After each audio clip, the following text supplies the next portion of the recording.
All right, Shot Time, we should be live now. Big ups, Inglewood, Cali. Self Love Show, how to accumulate wealth. Yes, sir. Let's get it in. Copyright disclaimer under Section 107 of the Copyright Act 1976. Allowance is made for fair use for purposes such as criticism, comment, news reporting, scholarship, and research. Fair use is a use permitted by copyright statute that might otherwise be infringing. Nonprofit, educational, or personal use tips the balance in favor of fair use. Yeah, buddy. Like, share, subscribe. Let's get them in the building. Southside in the house. Yeah, buddy. In entering upon this course of instruction, each of you should, so far as possible, lay aside for the time being all previous theories and beliefs. By so doing, you will be saved the trouble of trying all the way through the show to put, quote, new wine into old wineskins, end quote. Luke chapter 5, verse 37. If there's anything as we proceed which you don't understand or agree with, just let it lie passively in your mind until you have enjoyed the entire show.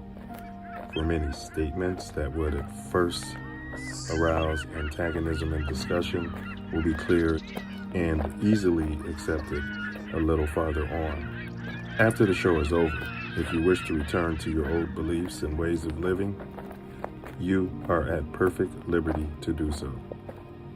But for the time being, be willing to become as a little child, for said the Master in spiritual things, quote, except ye become as little children, ye shall in no wise enter into the kingdom of heaven, end quote. Matthew chapter 18, verse 3. If at times there seems to be repetition, please remember, the Self Love Show is a lesson. Lessons. Not a lecture. Lessons, not lessons, not lessons. Like, share, subscribe. Let's get them in. What's the point of life? Lord, why do we do it? And what's the point of strife? Pimps and whores see right through it. They see fluid. All Johns ain't saints, and St. John knew it. Tricks are preachers, 12 disciples, and so-called druids. See, solid. Get married and have shorties after college. So what's the point? Vibrate love, go share knowledge. Silence is violence. Stupid is as stupid does. Join the Give Back Gang Alliance. Gang, gang.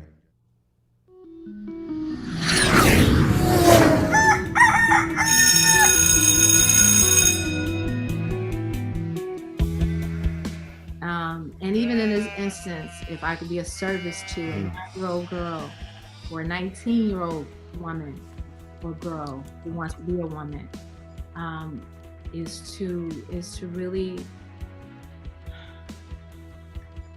really remember that self-love is the best way that you can receive love from anybody else, because it's coming from you. A lot of times we forget that. We look externally for this love. We look externally for this feeling of validation and adoration and approval, and it has to come from within.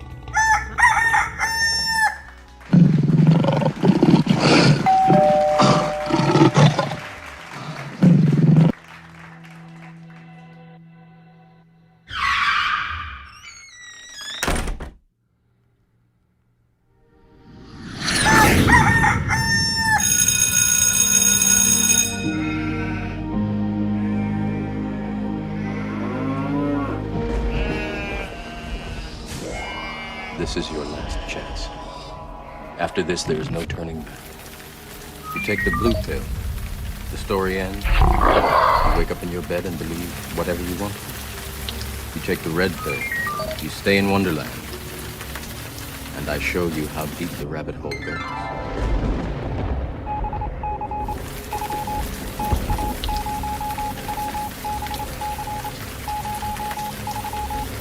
Remember, all I'm offering is the truth, nothing more.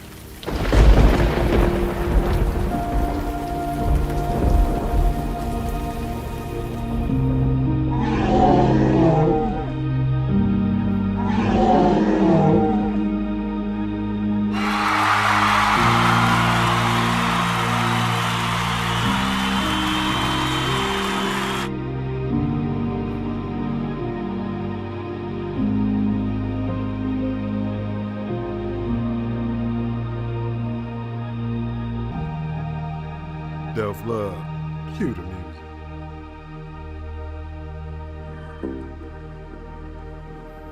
Yeah, buddy.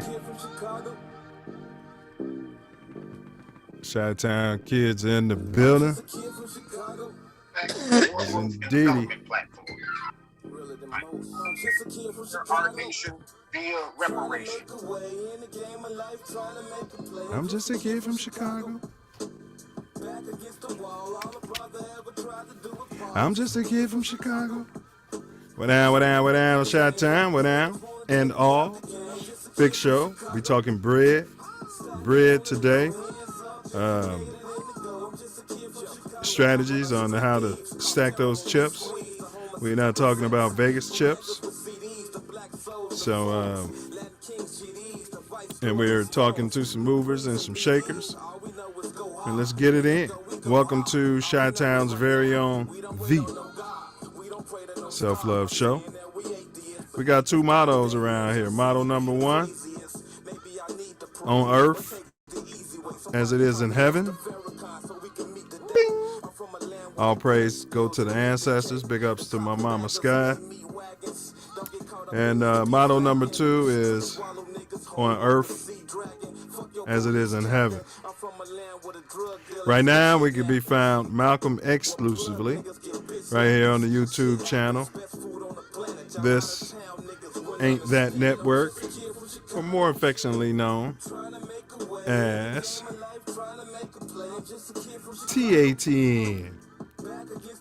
Huh? Huh? I'm just a kid from Chicago. It's your co-host, Nine Mills. I'm just a Chi-Town kid, currently residing in Cali. Chi's always in the heart. And I'm also known as Self. We got another host named Self. What down, Chi-Town, what down. Repeat after me. I am greater than my excuse. I am greater than my excuse. One more time. I am greater than my excuse. And we live and live in color. Today is Hump Day, Wednesday, 6/22/23. You cats can be anywhere in this magnanimous universe. And thankfully, we all Scooter chose to be here together. Here together. What down, brother Wordsmith? I'm just a kid from Chicago. No doubt. Just a kid from Chicago. What you manifesting, bro?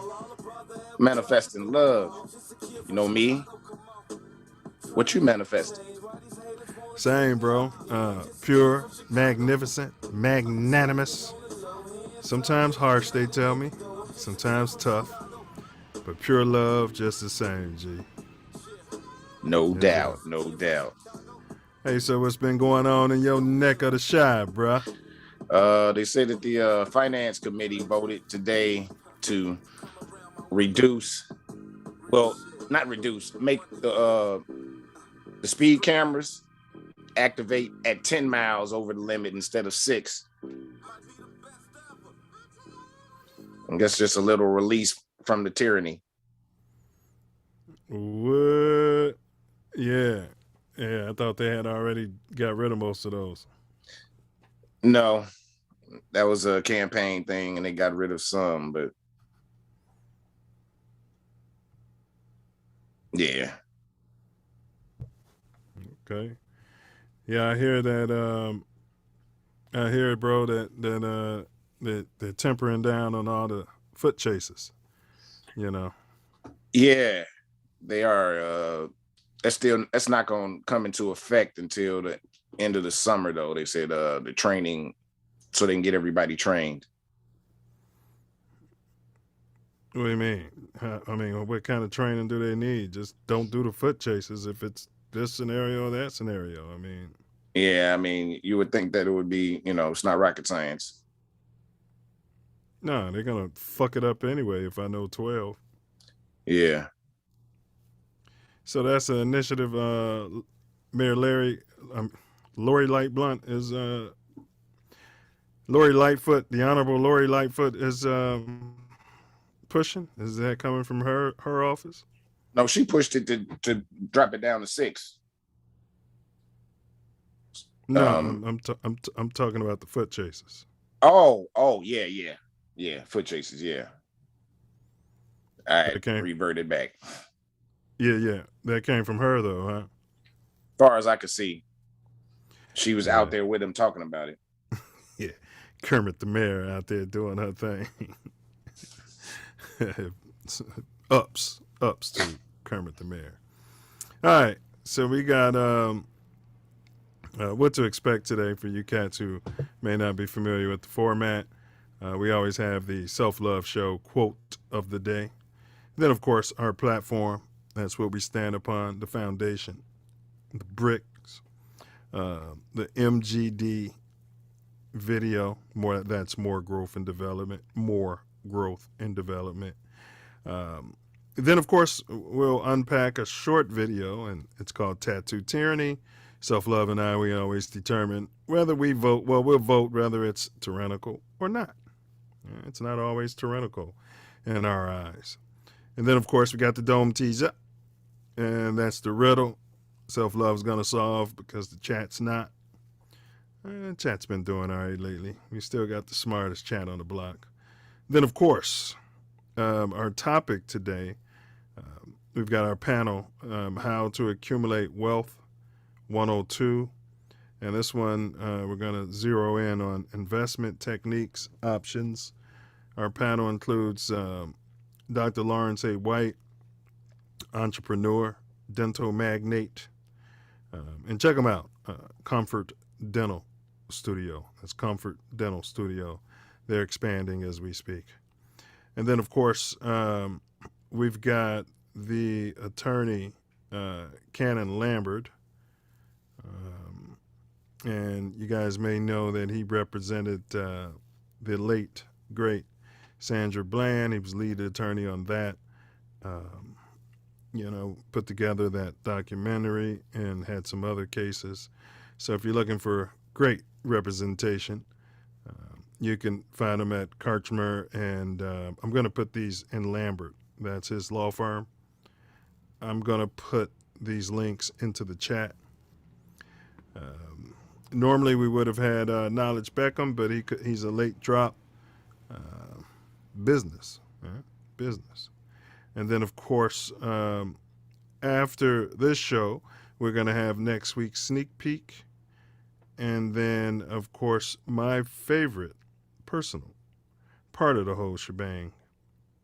And that's Wordsmith's final words at the app. That's where this gentleman here breaks everything down that we're going to discuss today in some magnificent prose. Off the rip. But first, we got some announcements. Got any announcements, Self Love? Having a brain cramp. No. Like, share, subscribe, hit the bell, share far and wide. No, something, but I can't think of it. All right. And then, you guys, let's keep pushing forward. We're growing slowly but for surely. I hate to mention it. Seems like as soon as I do that, we start losing subs. I don't know if it's the bots or, something I said. You know what I mean? I don't know. But at any rate, it's growth and development, more growth and development, one brick at a time. Pardon the pun. And then, of course, so we need some more subscribers, 88. And then myself and my better half, we're going to skydive out there when we get to that tier. And we're actually going to get that done. All right. And then, so if there's any entrepreneurs out here, we want to hear from you. Anyone contemplating investments, by all means, let us know. You can type in where you're hailing from, your state, your city, whatever you feel comfortable with. Enough of my yapping out there. I'm going to turn this over to this brother to my right so he can handle his business. Once again, thank you for coming to the Self Luv Show. As Nine has said, we're breaking down how to accumulate wealth 102 with various esteemed guests. As always, we have a very important video for you to watch, the More Growth and Development platform, which we are building the Self Love Nation off of. But before that, we have the Self Love Show quote of the day. The more you learn, the more you earn. Once again, the more you learn, the more you earn. Warren Buffett. And check this video out. I'll be right on back. Silverback More Growth and Development platform. Number 1, repair our nation via reparations. We demand our silver back. Number 2, to connect our breadwinners with our activists. And 3, show an accurate depiction of African American Chi-Town. 4, to shine a light on positive influence. 5, to heal our community one person at a time. 6, to provide an unfiltered platform for our influencers. 7, recycle the black dollar. 8, to provide mentors for the mentorless. 9, to close the gap between us and our pink kinsmen. We're closing the gap.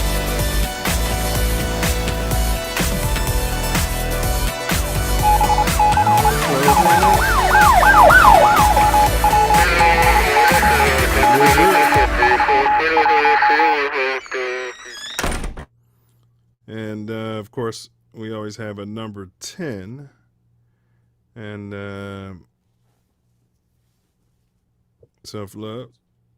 Protect our women and children by any and all means necessary. Facts. What are we doing if we're not doing that at the minimum, right? Yeah, we're not doing the right thing if we don't do that part. Absolutely. Won't get no pushback from me on that.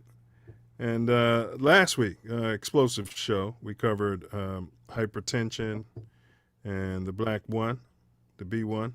Yeah, so a lot of powerful information. Suggest you Google it and check it out. Yeah, exactly. Causes and cures. It could save a life, and that life could be yours. It's a silent killer out there. Facts. You know, stop eating like we're 14. Let's get active. So, yeah. So you guys like, share, subscribe. If you haven't seen that last week's show, I suggest you check it out. Hypertension and B1, causes and cures. Now, I was going to ask, did you see casing the joint? Did you see the guy, the pink man, I would say, he was casing the Capitol joint? No, I know I didn't see that. I pretty much stay unplugged. Facts. All right, so we're going to run that and then unpack it. Tyranny, ladies and gentlemen. Or is it? There was shocking new testimony at the January 6th committee today detailing an angry phone call between former President Trump and his Veep, Mike Pence. The call on the morning of January 6th was witnessed by Ivanka Trump as her father tried unsuccessfully to persuade Pence to overturn the election. Trump was heard calling Pence a wimp and not tough enough. Ivanka's chief of staff says there was another insult. Do you remember what she said her father called him? The P word. The committee also showed never-before-seen photos of Vice President Pence sheltering in an underground location as protesters chanting, "Hang Mike Pence," ran riot in the Capitol. Meanwhile, who is this man in surveillance video being seen across America? He's taking photos of hallways, tunnels, and staircases on Capitol Hill 24 hours before the January 6th attack. Tell the truth, he was casing the joint, is what he was doing, so that he could tip off these insurrectionists, you saw these people, where they had to go. Here's what we know. He's over 6 foot. He's wearing a gray shirt, torn jeans, and sneakers. He was in a group of 15 tourists, including children, who were being shown around the congressional office building by Republican Congressman Barry Loudermilk of Georgia. The January 6th committee, which released the video, says the same man recorded himself making threats during the attack on the Capitol the next day. There's no escape, Pelosi. Schumer, Nadler, we're coming for you. We're coming in like white on rice. Even you, AOC. We're coming to take you out. Another clue. He sees someone in the crowd he calls our fearless leader. Hey, what's going on, man? Glad to be here, bro. This is our fearless leader. That guy displays a flagpole with the top sharpened to form a weapon.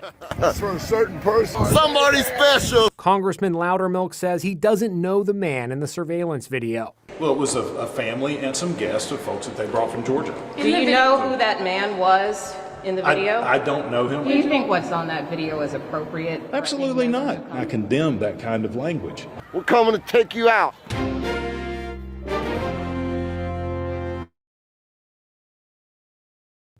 Wow. Yeah. His grandfather from Australia had to go one-on-one. Wow.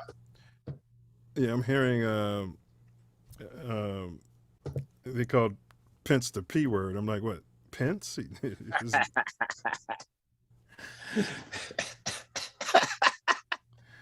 Yeah, I mean, these guys, you'd see them, they were literally casing the joint. Like, what kind of security did they have up there before January 6th? But he was there with the senator, so, the senator, like, I don't know that guy, with some family friends that came or something. So, I mean, I guess they weren't checking him out like that. They thought he was just a tourist. Sucky security. But I hear you. But I hear what you're saying. I guess, yeah, I mean, that makes sense. I mean, you can't do all that in Vegas, but I remember, speaking of which, it's my anniversary tomorrow, me and wifey, but I remember down there for my... Congrats. Thanks, bro. For my honeymoon. And I had my camcorder. I was green. I didn't know better. We were staying at the MGM Grand. I walked right in there with the camera, just filming the tables, filming everybody. They're like, hey, you can't do that. Funny thing is, now they can't stop it because everybody's got, now they got phones. Yeah. Yeah, they were all over me, bro. Like, I'm like, oh, I'm from the Midwest. I'm from Chicago. I should know better. I asked them too. They was like, because you could be cheating. You know what I mean? You right. Recording tendencies and stuff like that. Yeah, that's why they do it. You guys got cameras all over this damn place. You got a lot of nerve. Yeah, so, I mean, that one itself wasn't really tyranny or not tyranny. Just thought it was along those lines. Well, I mean, I did have a question, though. I mean, isn't that, like, we as black people, a lot of us are like, oh, that was heinous, but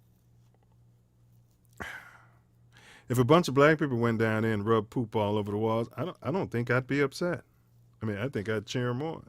I'm just saying, right?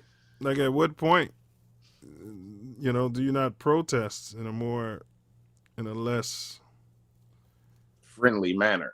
Yeah, there you go. That's a good word, because I was going to say something that was going to get us a ding. Yeah. Less female cat manner. Yes. The P word. Yeah. But, hey, I guess they're flexing their rights that we don't necessarily have, because it would have been a lot more immediate rest. Not those we had to find them and we had to look at the cameras and we had to go to the house. No. Oh, no.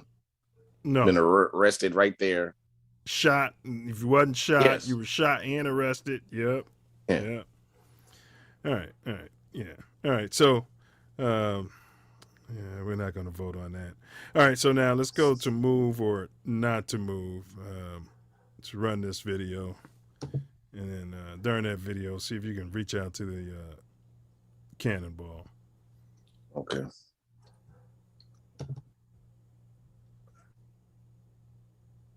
This grandfather from This is Australia hilarious. had to go one-on-one with the kangaroo who attacked him in his front yard.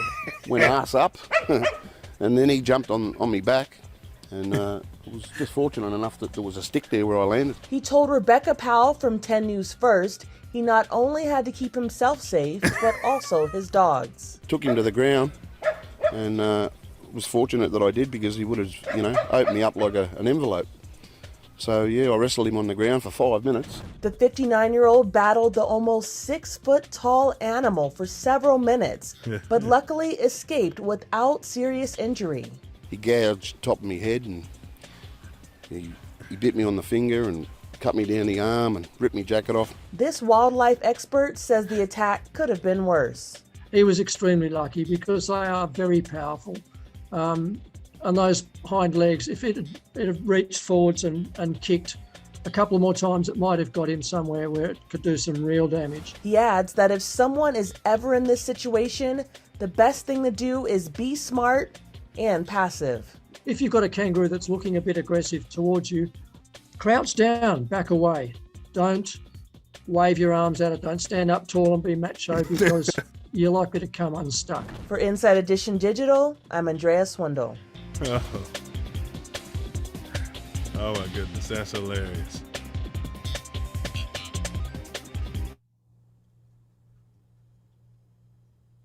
First of all, the way he speaks English is hilarious. They don't use my over there in Australia. Then he reminds me of that guy who, what's his name? We were talking about him last week. He passed away. Crocodile. The Crocodile would have pinned him. Yeah, he'd have pinned him down, wouldn't he? Yeah. Then I pinned him down. Now if I put my fist down his throat, this will calm him down.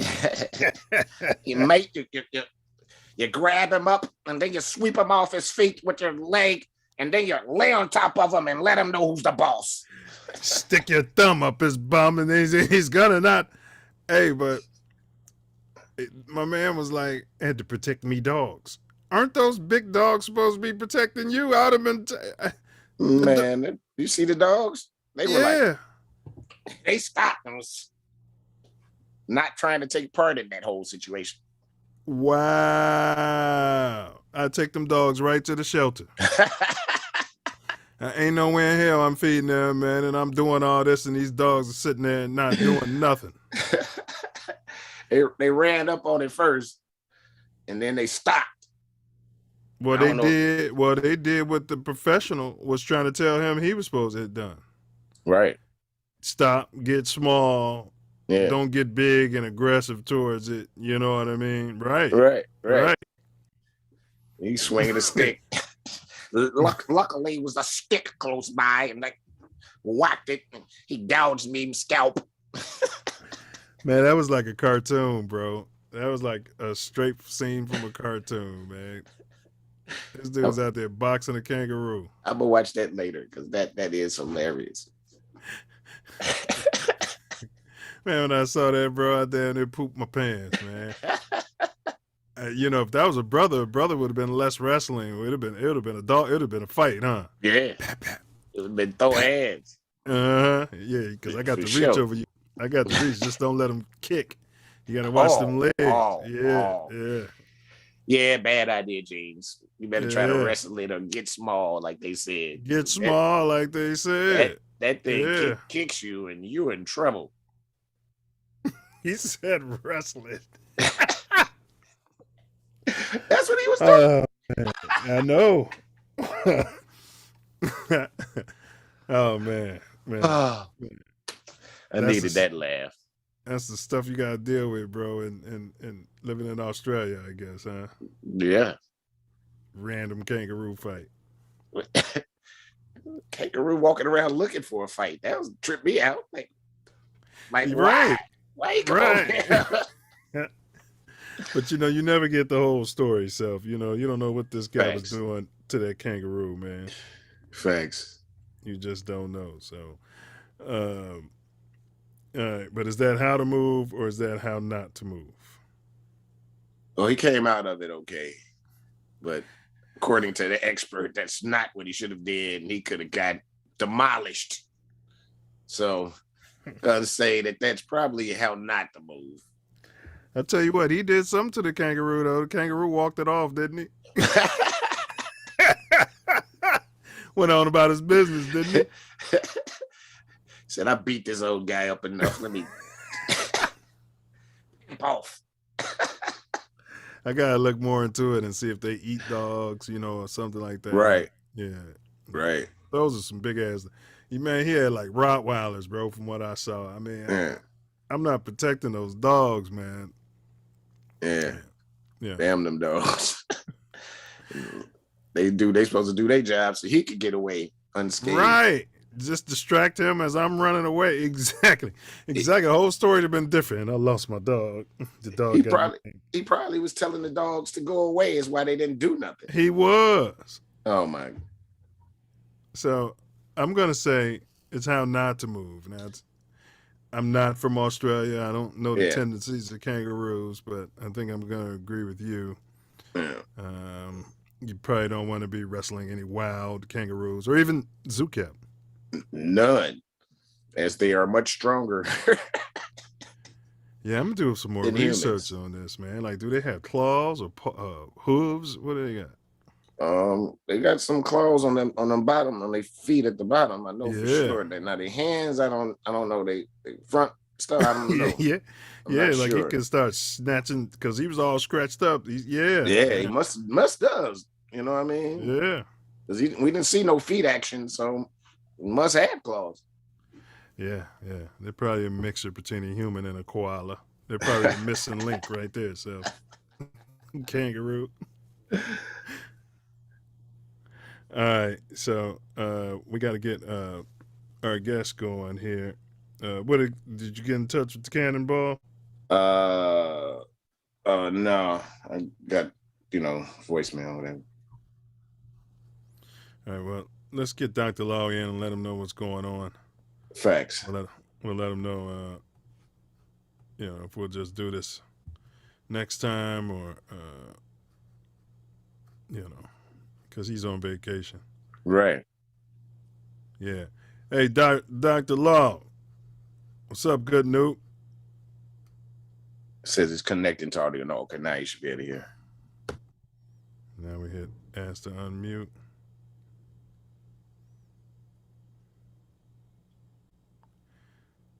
Ask to unmute. You're on mute, Self. Go ahead. Hello? Yeah, we got you. Okay. Yeah. Well, Dr. Law, Self, go ahead and handle your business, and then I'm gonna ask you something. Welcome, Dr. Lawrence A. White, Dr. Law. News. My dentist. Yo. And welcome to the Self Luv Show, and thank you for being here again. We're discussing how to accumulate wealth. 102 investment techniques with financially secure panel.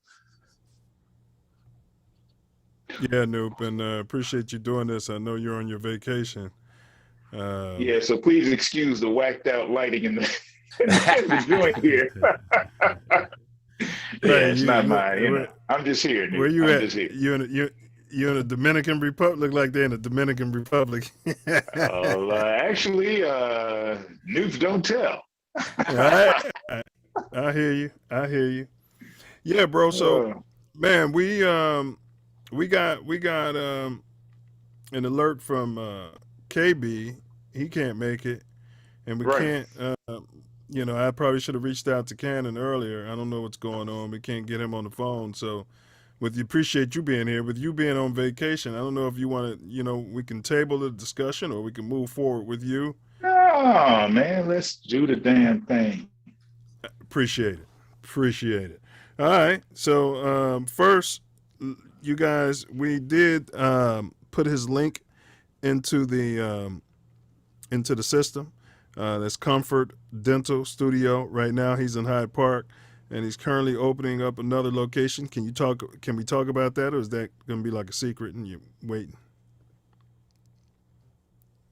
No. That is absolutely the worst kept secret I can imagine. I'm opening a second office in the Pilsen neighborhood, 18th and Troop. It has been such a blessing to bring on as many patients as we've brought on recently that we really need to expand to accommodate all the patients that we're seeing and trying to build out our capacity to treat these Black and brown people. So that's what it's about. Okay, big ups and small ups to Comfort Dental Center. They sound like some biters out there. Yeah. It's we got Are you Comfort familiar Dental with those Studio in guys? Hyde Park. Comfort Dental Studio in Hyde Park. Yeah. Comfort Dental Center, no. Jagweeds, no, they're and then Comfort Teeth Pilsen. That's going to be the new joint. Comfort Teeth. Okay. All right. So you're not going with Comfort Dental Studio 2 or nothing like that, huh? No, there's so many Comfort Dental Studios in actually I think there are 3, maybe 4 in the Chicago area, and then there are many others nationally. There's even a Comfort Dental company in Colorado that actually advertises with the Colorado Rockies. If you ever watch one of their ball games, you'll see Comfort Dental in the outfield wall and this kind of stuff. So they really advertise, and they actually tried to come after me about Comfort Dental Studio back in the day.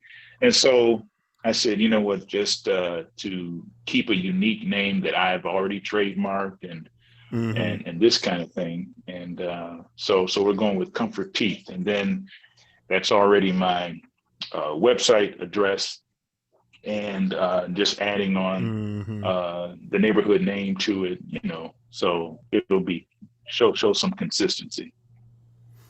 Yeah, I do. Kind of a practical matter. Yeah, I do notice that's your website actually. So yeah, and it looks like we just got a notice from the Cannonball. So he's gonna drop in here shortly. So yo, looking for this legal disclaimer. Let's see here. Legal investment disclaimer.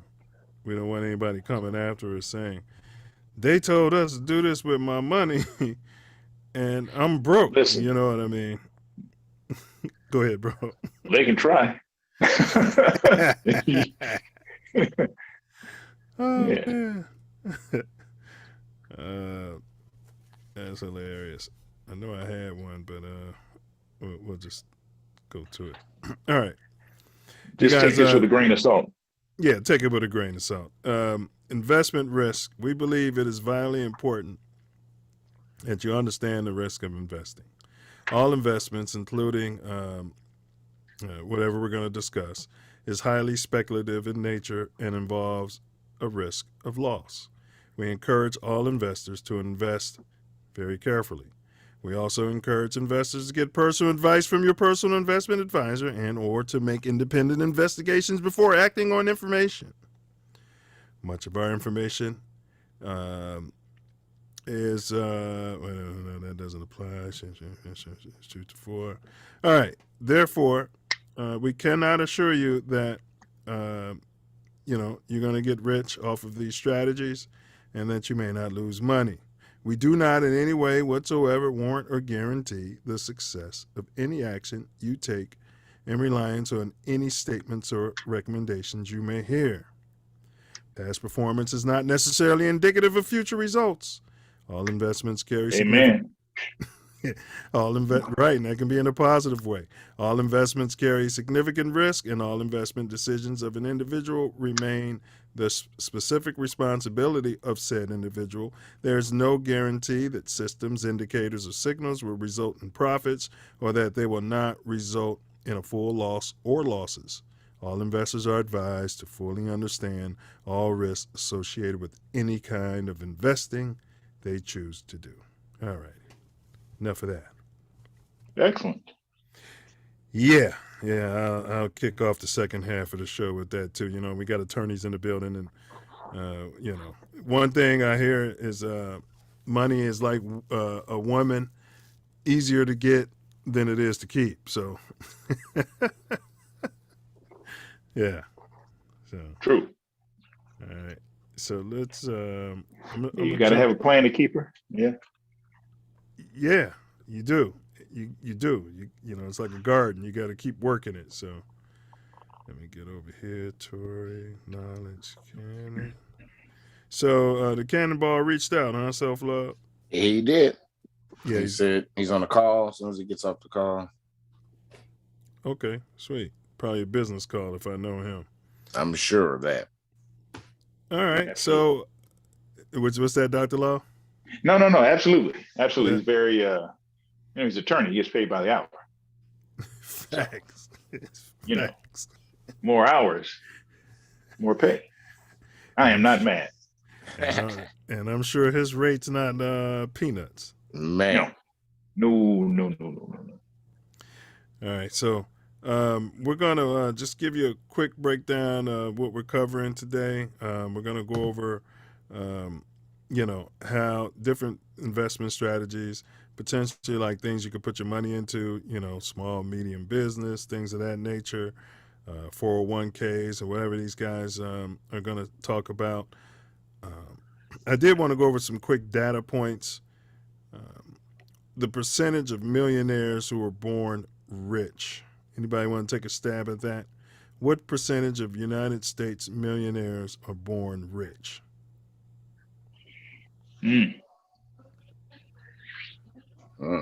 I would say under 50%. That's under correct. 50. Self Love. I was gonna say maybe 25% or something like that. Well, you guys are both. I'm inclined to go with you around that. Yeah, I'm inclined to go with you around that 20 to 30%. Yeah. All right. Well, you guys have doubled, according to this data. 12% of United States millionaires are born wealthy. 12%. Wow. Yeah. 1.6% of U.S. billionaires are black. Just want to throw that out there. All right. And so there's you wouldn't have any phone numbers, would you? Oh, okay. Just asking. It's not in the article. All right. Hey, if you don't ask, you never know. Yeah. Facts. I'm going straight to voicemail when I call those numbers now. We got 724 total United States billionaires as of last week when I pulled this data. 724. Yeah. So, and which is more than in the world, any other place in the world, according to the data. Now, we're here today to chronicle some potential ways to facilitate more black billionaires. Big ups to LeBron James and Tiger Woods. They recently joined the Billionaire Club. And to simply provide guidance, on how to live and retire comfortably. That's, our goal today. So the topic is how to accumulate wealth. This is 102. 2 weeks ago, we did 101, which was the mindset. So we're going over investment techniques and options today. with Dr. Lawrence A. White and also Attorney Cannon Lambert. And so now, Dr. White, we'll just start with you. How essential is it to eliminate bad debt from your portfolio as you attempt to accumulate wealth? Talk about the importance of that, if at all. Yeah. Well, first of all, most personal debt is bad. Let's start off with that. So, when you talk about debt, we're also talking about the reasons why you have debt. So, personal debt tends, like I said, that's never going to help you. That is tends to be a sign of extravagance, I should say, because if you have personal debt, that means that whatever you put yourself in debt to acquire, you've mortgaged a future amount on that instead of saving and then purchasing. So I shouldn't say any, but 90% of personal debt is bad debt. Now, business debt, commercial debt, which I find myself in quite deeply at the moment, is a necessity. If you're trying to grow a business and keep up with the demand of your product and the market forces that your business is subject to. So as I build out this new office, there's some commercial debt I'm going into. I'm taking on a commercial lease. I'm taking on a build out of the location, and I'm taking on a purchase of equipment. Those are some of the hard upfront costs. That has to go into the business before I make a dime. And so that's in the hundreds of thousands of dollars. And then I'm also taking on future operating costs, future salaries, which are a huge part of certainly of my business. And I would imagine most businesses' salaries are really a huge part of your expense. But when you're taking on a business debt, you're putting yourself in a position to where you're risking,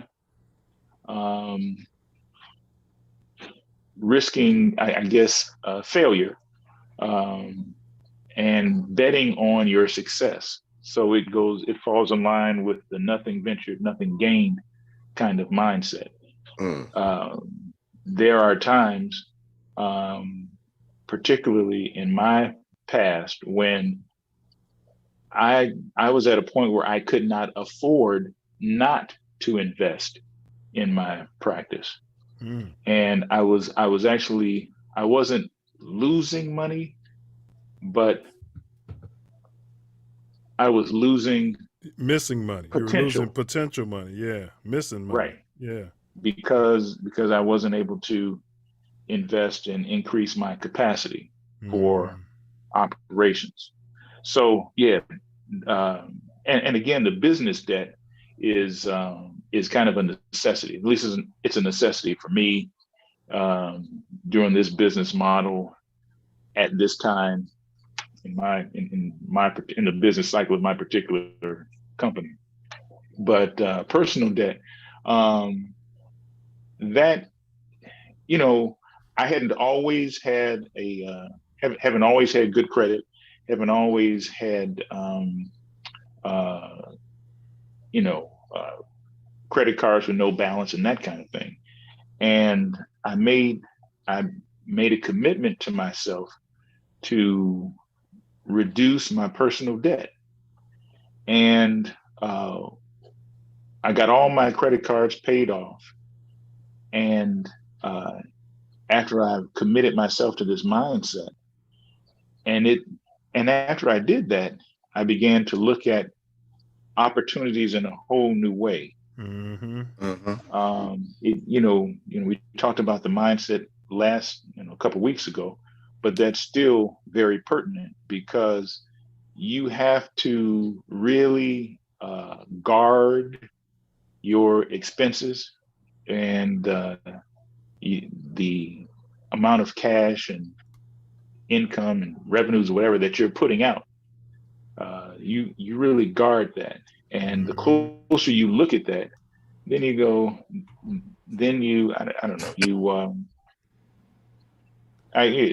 you're just more aware. You get more stingy.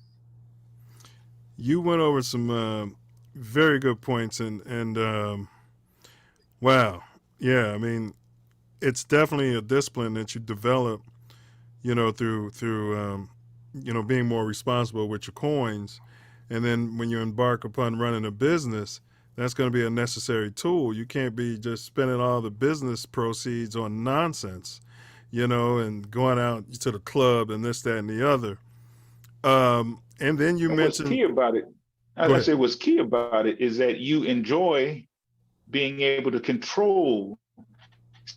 See, when you have so much personal debt, you feel out of control. You feel subject to your down circumstances. Oh man, the interest rate on these credit cards is killing. Well, if you don't have any interest rates, then you feel in control of, you know what, I know I can manage this because it's a small amount for a limited period of time or whatever. Basically, you feel like a debt slave. Yeah. It's you're changing that mindset from being a victim of debt to conquering it and using it as a tool. And again, not getting rid of personal debt is just a step in that. And it will make you stingier, as far as your personal expenses. I'm sorry, but I interrupted you. Good news. No. And then you were talking about robbing your future self.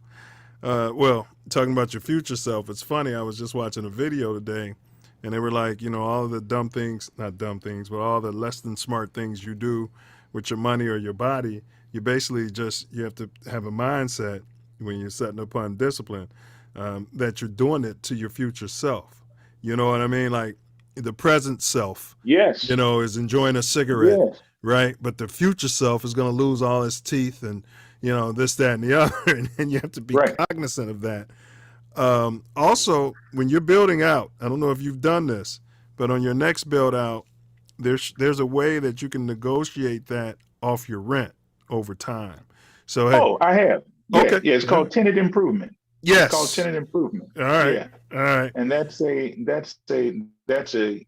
great point that I didn't know about until my recent office. Mm-hmm. Man, and so there's some amount that the landlord will pay you to build out his property. And that's one thing that many small businesses need to take advantage of. The benefit that I have, and I'll recognize, I tell my kids and my wife this sometimes. As a Black man, I am not privy to many systemic procedures and policies that other people are. But as a dentist, especially opening a dental office, I'm privy to these things because of the history of the industry that have nothing to do with racism or anything like that. Again, there are so few Black dentists, it's not really geared toward Black people, but the system is in place for landlords to appreciate what a dental office can do for their building. Facts. Dentists rarely move.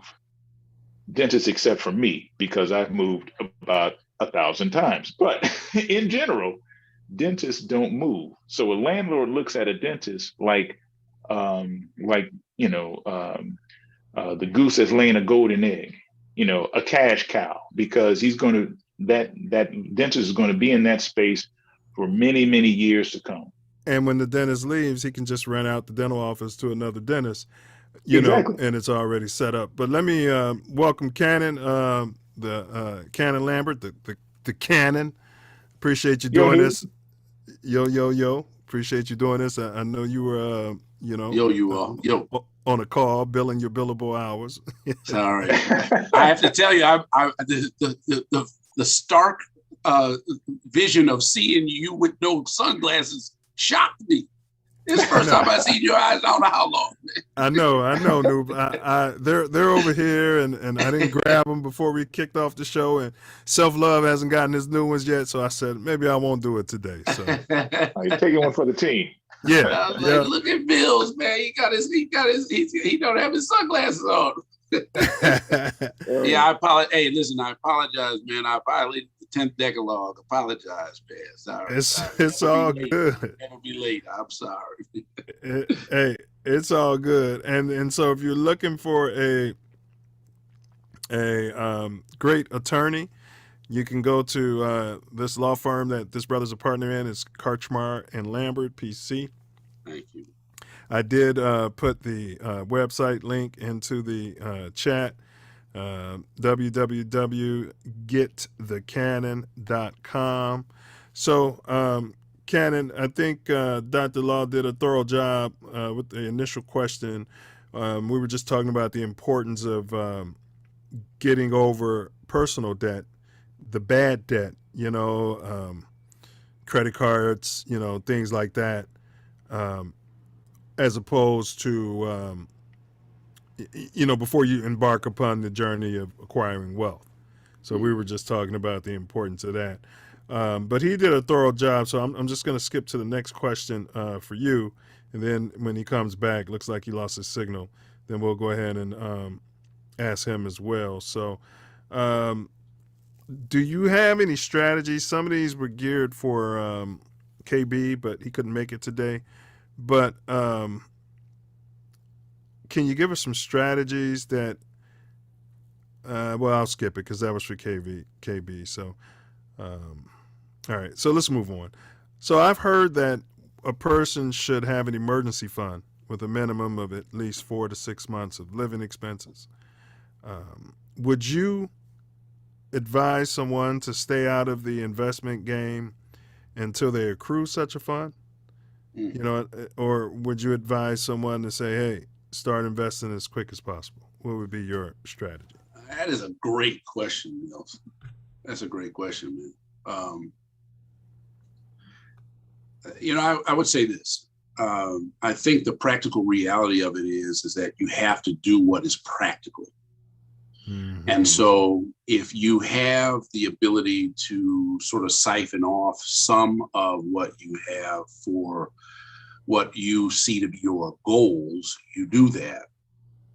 But if you can't, you can't. And you have to be honest with yourself about where you sit. Mm-hmm. But I do think that there's an adage that you should always pay yourself. And what that looks like to people is different dependent upon their circumstances. But in many instances, paying yourself might look like investing in a vehicle that has the real potential for growth as you move towards reducing debt. Mm. We can walk and chew gum at the same time, if you get my drift. Mm-hmm. I'll tell you, one of the things that I think that is most valuable in terms of addressing how you go about life from a financial standpoint is to appreciate that there's a multitude of people that know more than you. And, Brother White was kind of talking, I heard the tail end of what he was talking about. And when he was talking about how, dentists don't move, and that he had the benefit of being in a position where landlords see dentists as a cash cow because they're good rent payers. I, as a lawyer, you'll see a lot of that be the case as well. But I had the good benefit of being around some people who know a whole lot more about finances than I ever did, particularly when I was coming up. And as a result, I ended up getting lucky, and I was able to buy my office space in the middle of the loop. And that's only because I was around some people who talk a lot about finances, what to do with their finances. And I was hearing things that it wouldn't have been shared with me otherwise. And so I found myself in a position where I was able to do something that most of the people that are in my industry don't do. Mm-hmm. So, and when we did it, it was a challenge for us, but we did so because we thought it would help us to grow. And it did mean that we had to recalibrate the way that we used our money. So we were trying to pay off some personal debt and some corporate debt, but at the same time trying to grow and make an investment. So that's how we ended up doing it. It's an example of what you're talking about. Yeah, that's interesting. It's a strategy I was going to ask you guys about later on, which is fine. People think, McDonald's makes all of its money from selling burgers. McDonald's is a real estate play all day, every day. So by you guys making that initial sacrifice, because I know it's tough, especially in the loop, man, that they're not giving that property away. But the reason they don't give it away is because, knock on wood, it's increasing in value. Yeah. So you have, on the one hand, you're earning equity, the longer you stay with it, right, the more lucrative your whole business is. For sure. I mean, it's not just, you buy per square foot, right? So you buy we bought at a certain square footage at a price point for square footage.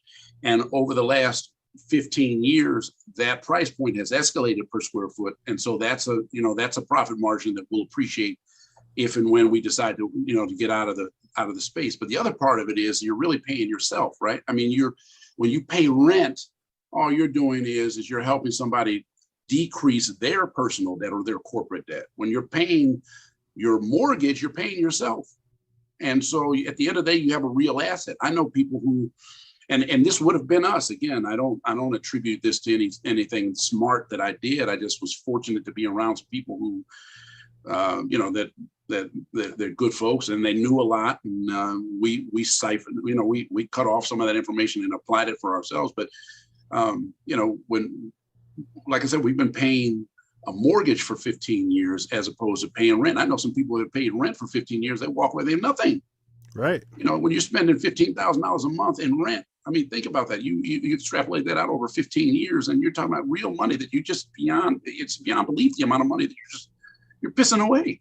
Right. Not to mention, you could be in that law office and the landlord could say, hey, I want you guys out of here. I'm not renewing the lease. That's what happens. And then he can have two of his grandkids who are lawyers, rent your law office out.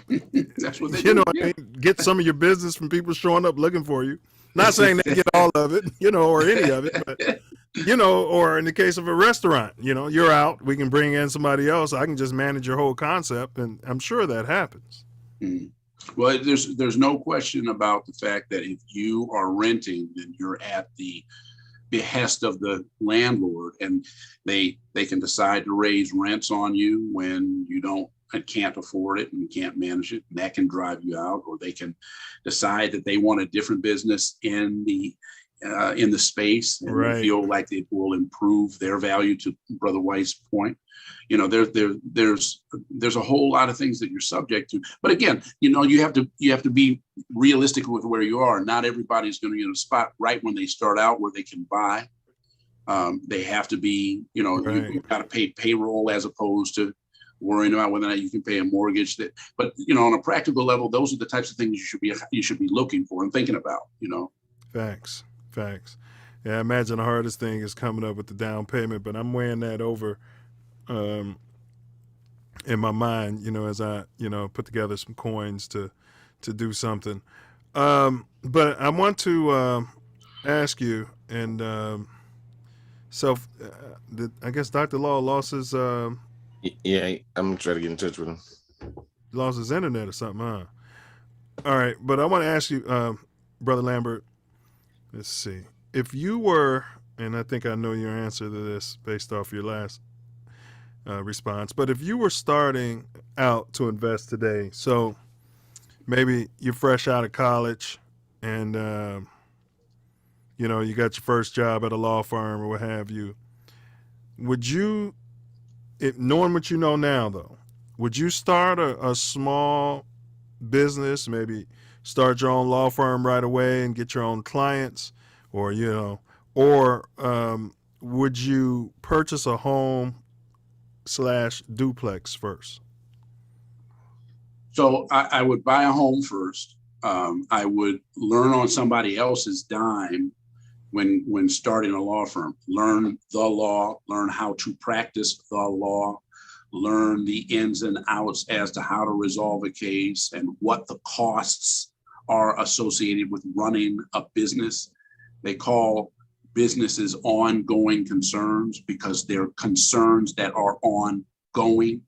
They change, they morph, and so if you don't have experience as to what that looks like, how that can affect you, how much it costs, it can adversely affect you. When you buy a home, you're building equity and you're learning on somebody else's dime on the other side where you're learning your craft. And that's the way I would do it. It just puts you in a position where you've got stability, and from that stability, you can start to take risks as you move through your life. And when you're young, you can afford to take risks, but the stability acts as the safety net that most of us don't have when we start out. Okay, so essentially your strategy, playing Captain Hindsight, would be, well, you did get a house, but you know, buy your own personal property, gain some equity in that, get paid to train or to learn, right, while you're getting paid, and then maybe when you're ready to start your own law firm or your own business in anybody else's case, they can borrow against some of the equity into their home or use that as collateral, and then have the experience and the cachet, you know, the resume to say, hey, you know, I've worked at this restaurant for, 7 years, go to a bank and get a loan, and I'm ready to start my own concept, so to speak. And see, that's what I mean. But you have to kind of be honest with yourself and as to where you are. When I first came out of law school, I lived at my dad's house for 3 months. And I was steadily trying to find a place to live, but I was also trying to stack a couple of nickels so that I could have that downstroke, that down payment that you were talking about. Once I got that, it still was a situation where I had to apply for and qualify for a mortgage. Well, I didn't do that. I didn't make enough money to do that. So I looked for crowdsourcing, and that was in the form of my dad co-signing for me, right? And I was fortunate to have that. So he co-signed with me when I got my first condo. And after a year, I was able to refinance and get him off of the mortgage. And then a year after that, I was able to wrap my student loans into the mortgage and appreciate the interest write-off that I got from the mortgage. That included the student loans that you can't write off. And then I lived in that type of setting, working for somebody else for 5-6 years before I started my own. Well, I partner with my partner now.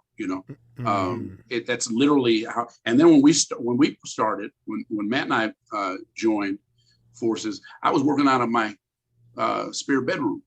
My office was my house. On a practical level, clients they like it when you come to see them half the time. So I was going to them when I was signing Love. Right. And then when I had depositions, I was taking depositions at the defendant's office anyway. And then when I was taking the depositions of the defendant, they liked it when I went to their office instead of having to walk all the way to our office with their client. So they were happy there. Arbitrations happened at an arbitration center, and I really didn't need an office at that particular point. Right. And I didn't have a huge client base. I had 60, 70 clients, and they were happy when I met them where they were. So, you find a way and you appreciate where you are. If I had tried to buy an office or even rent an office at that point, it would have tapped me out. I wouldn't have been able to do it. And the bigger and you'd have been cutting corners and things like that. And the bigger name clients, I guess, as you become more established and now you have that, loop office, now you're able to attract some of those bigger name clients or companies slide through, and they wouldn't necessarily want to talk to you in your bedroom. Yeah, I mean, you're right. But again, that's the growth of business, right? That's the growth of most people have to do real work that's not visible to the masses that when they're doing it. And Jordan didn't. I think we alluded to this before. Jordan didn't wake up one day and turn into Jordan. That took a lot of work. And the work that we did in trying to build our practice, nobody thinks about. Nobody knows how I was working literally 18-hour days for years. Nobody thinks about that. You might think that maybe you've gotten a little bit higher than you might have expected me to get, but that came with toil, man. I'm gray for a reason. I have to shave my head so you can't see the gray hair on my head for a reason. Because all that sleeplessness, that's what it resulted in gray hair, and stress, and all of that. I don't regret it, but that's the cost, and there's a real cost. I'd go to sleep at 11:30 at night when my wife would go to sleep, and I'd work until 4 a.m, wake up at 6:30, 7 o'clock and go to work, and drive 2 hours in traffic, and then I'd do it all over again. I did that 6-7 years, before we got to a point where we could deal with buying a little small office. And when our first office was small, it was half the size of where we're at now. It's just, that's my life experience. Some people might have it better, might have made better decisions, than we did. I feel like we've made some decent decisions, but we know that you can always do better, and that's what you strive for. Absolutely. Yeah, and you made a poignant comment. Yeah, the hard work and the discipline. I've been doing a lot of research on mindset, and they say as you're raising your children, right, or if you're a teacher with students or little ones, don't get so into the praise. If you remember the old school parents and grandparents, they didn't get into that praise. You understand what I'm saying? Don't praise the achievements. But what they said, though, is you want to acknowledge the hard work and the discipline that they must have paid to achieve that. So say your son or daughter, gets an award, MVP award or something. Hey, congratulations, your MVP. No, and don't get into that. You're a great basketball player. Or you're great this. You're the best I've ever seen. Don't do it, and because it's gonna mess their mind up. What you want to keep impressing and harping upon them is, I'm marveling at the hard work that you must have put in to get that done. You want to keep reinforcing the discipline that it took to get that done. That's what you want to always acknowledge, because at the end of the day, and when you listen to the Michael Jordans talk and the U's talk, that's basically what you're talking about.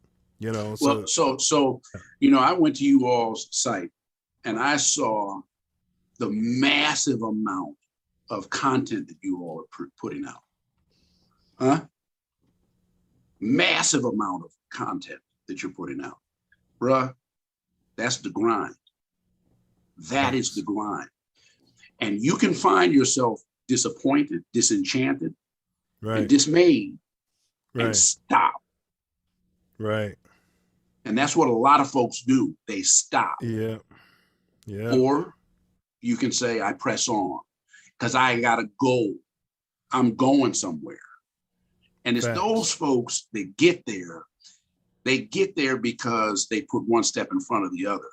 And honestly, that's what we see right now. That's what you're doing right now. You're taking the step, one step in front of the other. And over time, things materialize. It's the grind, man.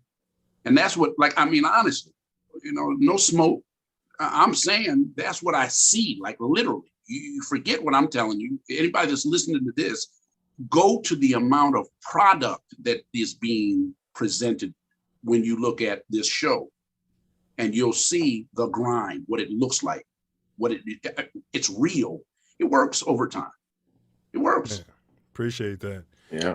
Yeah, and you know, one thing I've said, and I've said it to Self Love, you know, it only takes, you know, we're putting out so much content that, you know, okay, let's just say we're doing this, and over the years, you know, I'm talking to you, and I'm talking to, you know, Michael Jordan before he's even Michael Jordan. You know what I mean? And it just takes one or two where they're like, man, these guys have been talking to everybody. You know what I mean? Throughout the course of life, you know, so we're seeing a lot, you know, of our guests.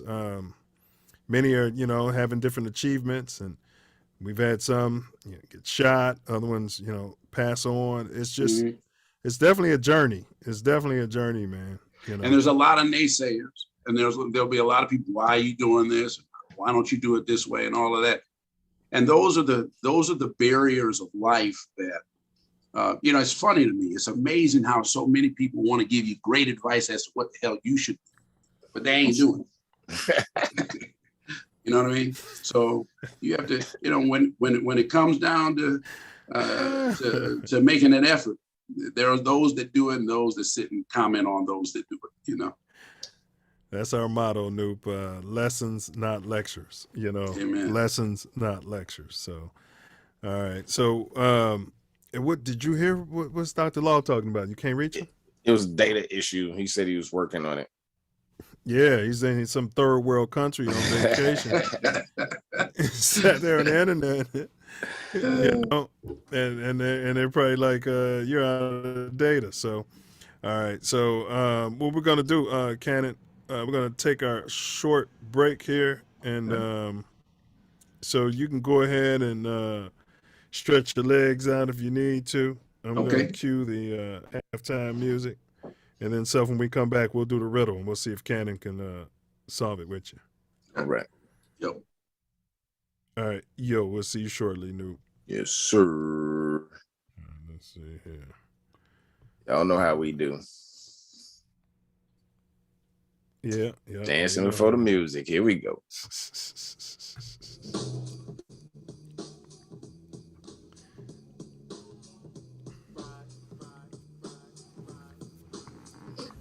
It's halftime. Thank y'all for being here. Self Love Nation. We are breaking down how to accumulate wealth.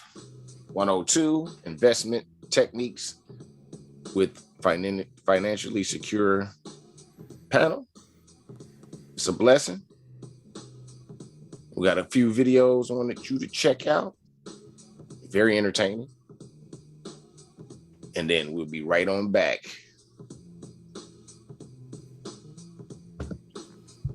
It's halftime.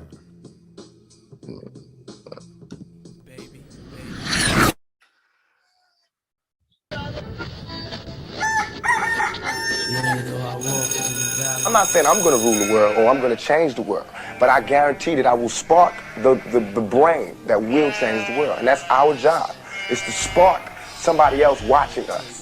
We might not be the ones, but let's not be selfish, and because we're not going to change the world, let's not talk about how we should change. 24 years ago today, iconic rapper Tupac Shakur was shot here in Las Vegas. The rapper was shot inside of a BMW while stopped at a red light on Koval and Flamingo. We all know the story. He then died 6 days later. The shooting happened after a Mike Tyson fight against Bruce Sheldon at MGM Grand. And then there was a brawl inside of the lobby right after that fight. Tupac was in the car with Marion Suge Knight, who was grazed by a bullet.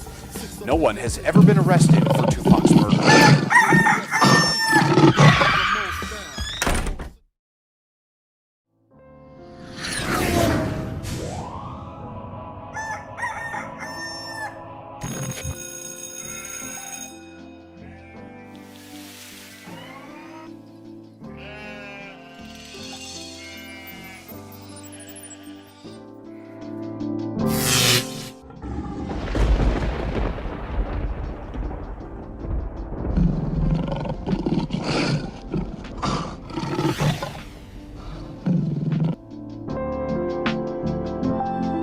your take on reparationals for foundationally Black Americans in this country? Oh, God. Oh, God. You would bring that up. So you don't even know what has happened with me with that. And I'm so glad that you asked that, because it gives me an opportunity to talk about it.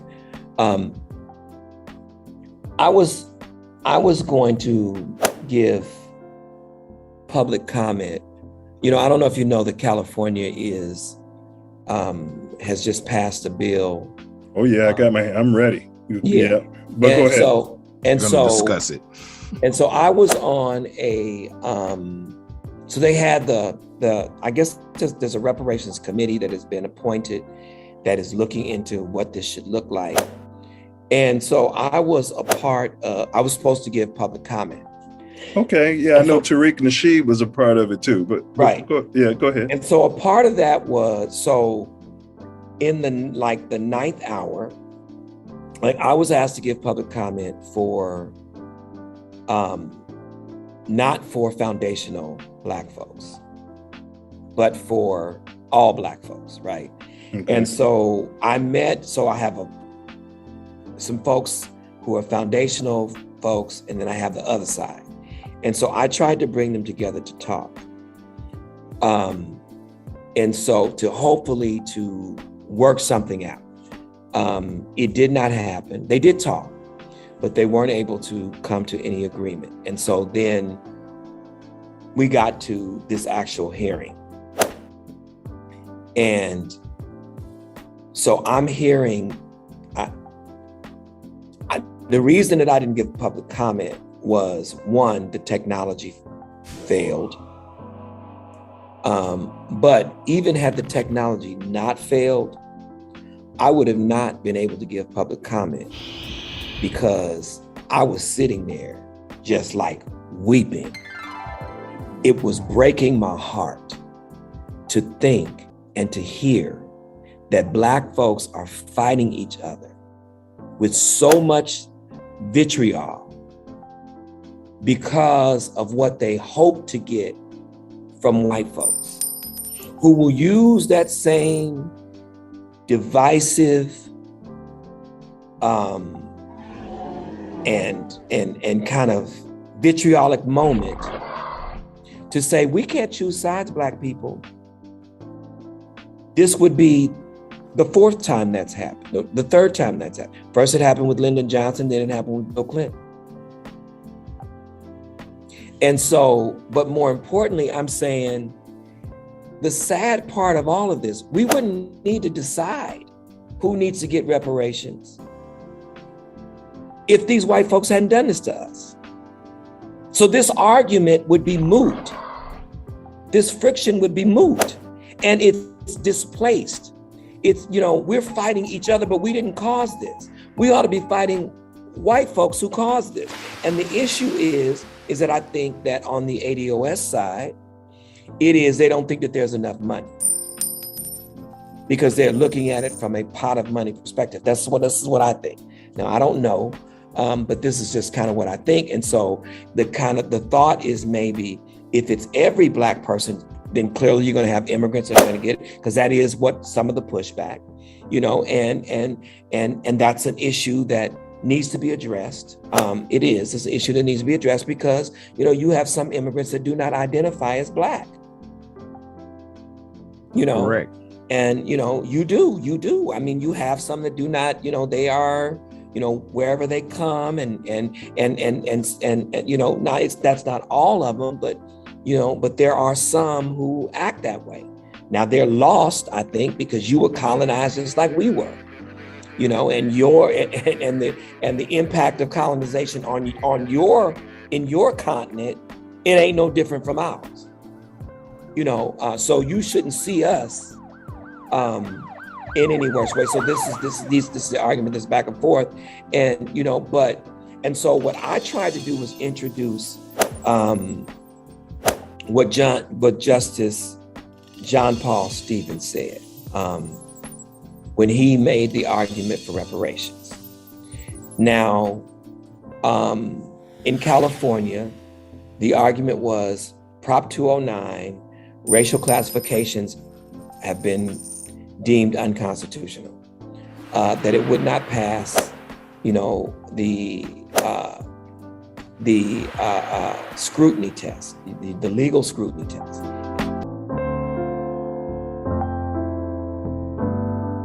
What's that song, Hey, bros, fellas? what's I going want on? to know. This is Cotton. What's that song, Tori? Be sure to subscribe to my channel if you haven't already. Because subscribing makes you feel good. The background Do song. you still have them? I'll type it in.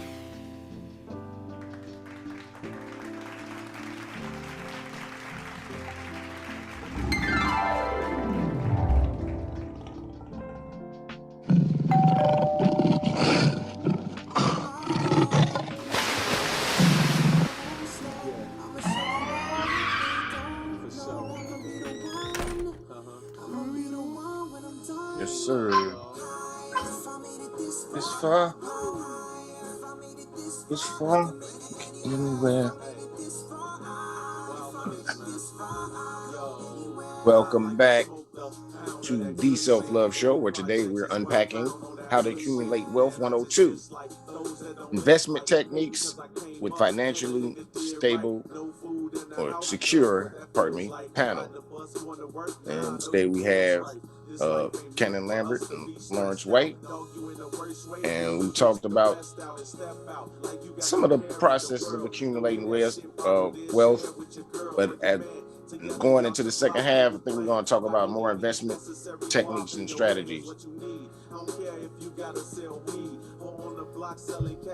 DVDs.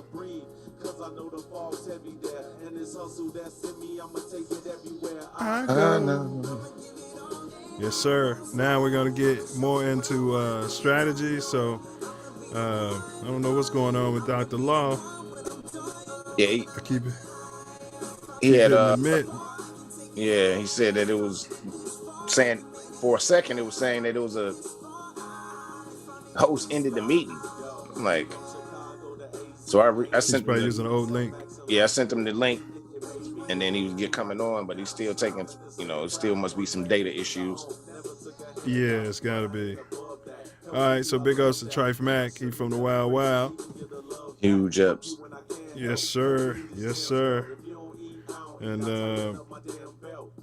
that song, Brother Lambert, I'm going to have to dig it up for you. It's I think it's by Chill Hop. It's Chill Hop or something, but I'll get you the info.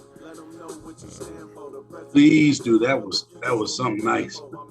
Yeah, absolutely. I appreciate that joint, bros. Nice and chill. All right, and then so we're gonna kick off this second half. Guess Dr. Law's got to upgrade his international internet out there. All right, that's what happens when you're a world traveler. I'm gonna be the one when I'm done. All right, here we go, y'all. Let's jump this off. Let me hit y'all with the riddle first. Cannon, we'll see if you can get it. Self Love's the Riddler. He's been coming up with these. We call it a dome teaser. So here we go. What 5-letter word has only one left when 2 letters are removed? What 5-letter word has only one left when 2 letters are removed? I'll give you guys some time to think about it. You don't have to come What up. 5-letter word has only one left? When 2 letters are removed. When 2 letters are removed. Well, damn. Self Love came up. Hold it. I got to check something here. Self Love came up with something.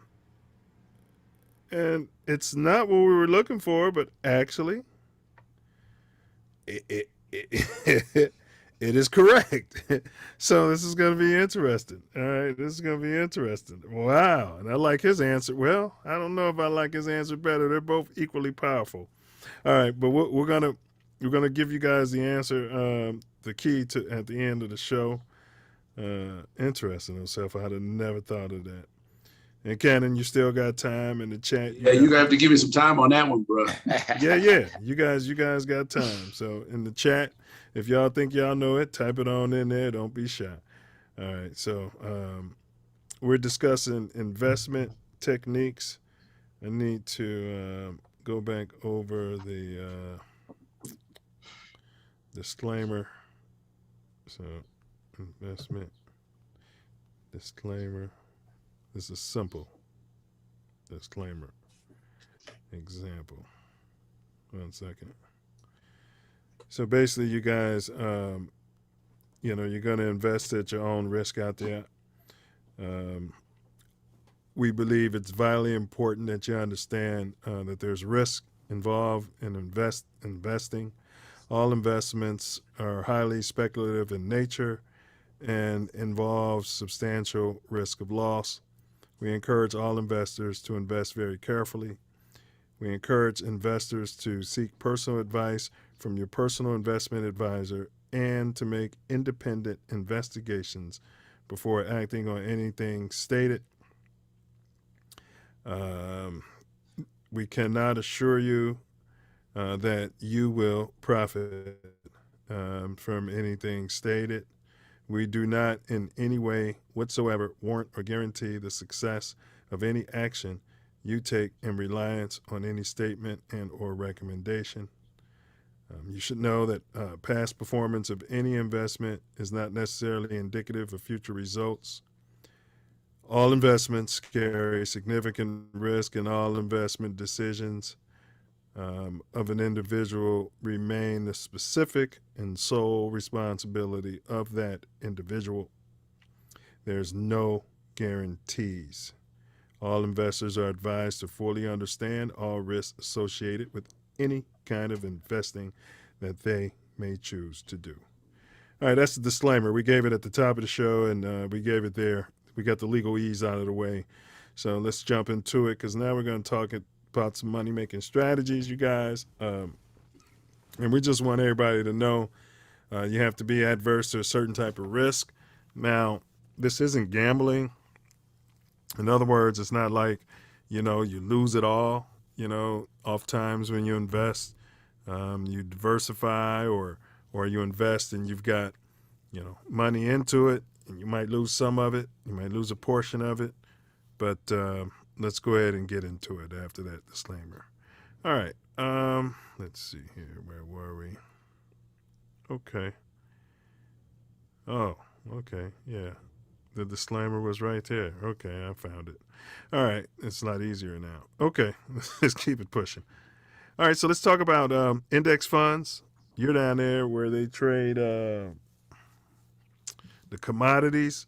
But let's talk about index funds, S&P 500, stock market. What's your take on that, Brother Lambert? And what percentage, if any, of your portfolio is placed in those arenas? Well, so I do think that the stock market has historically illustrated that it's a good place to earn money. I don't think there's any question about that historically. The question really rests in whether or not one knows and understands the market itself, and that's going to be variable. Most of us, if you've got a 401k or if you've got a money market that you're engaged in, are in the market in some capacity, whether you know it or not. But a money market is just that. I mean, you've got multiple stocks, companies that are whose stock you might earn or own rather. But I think in terms of whether or not people, and nowadays, you've got TD Ameritrade and all these other investment vehicles where people can engage in the market individually and buy and sell stock and the like. That, I think, requires that you engage in some education before you do. And to your point in the disclaimer, there's a certain amount of risk and there's a lot of reward, and there's there's a lot of unknowns that go along with that. But I say probably I'd say I probably have a good 35 to 40% of my investment life wrapped up in stocks, some annuity, in the market. That's what I would say. Okay. Yeah. I'll add that,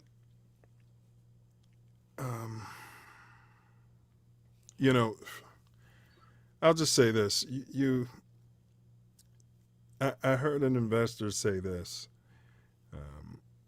My stocks went down. This particular person's strategy is to hold on. He won't invest in anything that he doesn't plan to hold for 10 years. He said anything, right? Might be a property, whatever. That's just his strategy. And he said that helps him stay disciplined. So he said that when a stock goes down, most people say, you're looking at your 401k report or your index report and you're saying, oh, I've lost, 20% or I've lost X amount of dollars. And he says that he takes the approach, I haven't lost anything because I still hold all my stocks. Right. Well, and absent a stock getting delisted, you own the stock. Correct. Right. Where it gets delisted, then you run into a problem. Right. But in reality, it depends on your strategy. It depends on how old you are and where you are in life and all of that. Mm-hmm. I know when I was 20 years younger, I was doing everything I could to maximize, my investment in the vehicles that I was engaged in when it came to the market. And I'm even now doing that. I'm still trying to do that, but I did it. Like, for example, I had a 529 for both my kids. Now my son's about to go to school, and now I'd love to be able to pull money out of the 529, but I can't. I mean, I technically could, but the market took such a dip over the last year or so, that year and a half, that if I were to take it out, I'd be buying those losses. Right. So now, even though I thought I was putting away money for the purposes of using it to send them to school, I have to wait. With the hope that the market will bounce back, and then I'll be able to regain some of the losses that I've taken so far. And now that means I've got to find other resources available so that I can address, what's coming. He's going to Howard, so I'm proud of him. But I got a big bill coming. Well, if he's 18, tell him to go down there and go to financial aid and file independent. Tell him to go down there and tell him my daddy hates me. You know what I mean? There's that too. Yeah, and then. But there's I for a very long time had a real significant problem with life with whole life policies. Mm-hmm. That's an investment vehicle a lot of people engage in. That when I was younger, when I was 30 years old and came out of law school, it made absolutely no sense to me why somebody would buy a whole life policy, because you're buying roughly 5 to 6% interest, as I understand it, where the market is performing at 8, 9, 10% over the life of 20, 30 years. And so I just could not get my mind around that. Why would you do that? But the answer is, when the market takes a dump like it has, there is a certain certainty that you enjoy from a whole life policy that if I were to have had, now I'd be able to tap into that, and I would be able to deal with the tuition I got to face. Right. Fortunately, the house that we're in, we've made some progress on, and the mortgage is not. We've got a lot of equity in the house, so now I can draw on a line of credit that we're able to draw from and use somebody else's money that's cheap. It cost me I think my interest rate on that is like 2.5%, something, So, if you're borrowing money and to start a business or to make significant investments where you think you're going to see 9, 10% interest, and it's a pretty solid investment vehicle, and you're borrowing money at 2%, well, you're stealing. That's something I do every day, all day. I'll borrow money at 2% so I can make 9%. That's 7% profit. You know what I mean? Facts. And what you said about the whole life, and that was something else that KB and I think Self Love was going to get into. Yeah, and you know, you can basically use it as your own personal bank, which is my understanding. You know, so like you said, the interest rates could be between 5-7% if you're lucky, but usually Up around to 5. 10. It could be up to Yeah. 10. They generally stick around. I don't know that I've seen too many whole life policies At pop 10. that high. They're Yeah. normally they're 5%, between 3 and 5%. And you can Yeah. use it for the purposes of borrowing against the money that that you're paying down, so that when you pay it Correct. back, you're paying yourself. That's the advantage, right? Correct. And you can't do that with the market per se. You pull money out of a stock portfolio, Yeah, and with you have to fees pay and interest on the taxes. capital gain. Right. Yeah. You know. Yeah. But you know, when you're young, if you're 25 years old, and let's say you're 30 years old, you get married, and you're about to have a baby or whatever it is. You want to take care of your wife. You want to make sure your wife and your kid, God forbid something happens to you, they're taken care of. Well, at 30 years old, you can get a massive term life policy. And that's what I think you do, right? That's what I did. I bought a massive term life policy so that if in the event that I were to die at 65 years old when it expires, when I was 30, because I bought a 30-year policy, if I die when I'm 60 years old, before I'm 60 years old, then my son and my daughter and my wife, they're taken care of. They don't have to worry about, you know, the financial concerns that might come with me being gone. But after 60 years old, by the time I'm 60, if that didn't happen, then I probably, or hopefully, I'm in a financial position where I'm a little bit more settled. And even though I've given away money all that time, the advantage that I had is that in the event that I didn't make it that long, at least there was a safety net for them. So that's the benefit of, and it's cheap. Term life policy when you're 30 years old is cheap. You get a term life policy when you're 60 or 50 years old at my age, it's going to cost you an arm and a leg if you can get it, you know. And I think that would be the equivalent. Term life would be like renting, and whole life would be like owning almost. You know what I mean? You could get in quick with the term life, and you know, and it seems like you is there a with term life, is there, you don't get, do you get tax breaks on your whole life premiums? So you get tax like breaks on from the IRS? Do you? I don't want to tell you that. I don't know. Right? My gut is that you don't, but I don't know the answer to that question. Yeah. I know this. To your point, you know, when you get a term life policy at the end of the term, you know, you have nothing to show for it. You know, not like you know, you literally you spent money, you know, as a stopgap for something that you know, something bad happened. You walk away with nothing. Just like if you rent a house, like you say. Where if you get involved in but again, you know, if you're doing it young and you're investing and you're thinking to yourself, I'm not going to need or tap into what I'm looking to put into the market for 15 years or 20 years, then you can ride the waves. You know, in 2008, everything took a dump, and then it skyrocketed all the way up until 2000, right? So you can ride the waves, and it's a gradual uptick. You know, you do have this, but it's gradually upward. You're seeing the market perform. So at least it should be staying above inflation, which I told somebody today. You know, in our economy, I think greed would be what fuels it, and inflation is the oil. So if you notice, they were saying a lot of the narrative was Americans aren't working, and you know, people got the stimulus money and they were taking different jobs, but all the side hustles had died down. Like you couldn't find anybody, quote unquote, to do work. So how would I fix that problem if I'm the powers that be? Jack up the inflation rate. And now, if you notice, people are out there picking up side hustles, working second jobs, doing overtime, and coming back out from under the rocks and working. So just my theory. That's interesting. It's still a little slow though, right? I mean, the people still seem to be slow back to the workforce. I think you're right. I think those who are working are just working harder, and you're right. And the other ones are just still doing whatever it is they were doing. You know, a lot of people made money off of that pandemic money, not just what they call the PPP loans. Yeah. Man.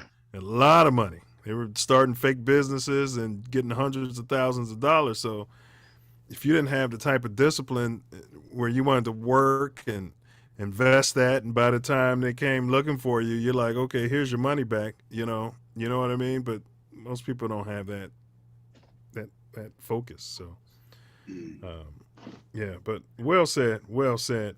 All right. I appreciate that breakdown on the stocks. What about bonds, bro? Bonds would be along the lines of whole life. I mean, it seems safer, but it's a lot less yield.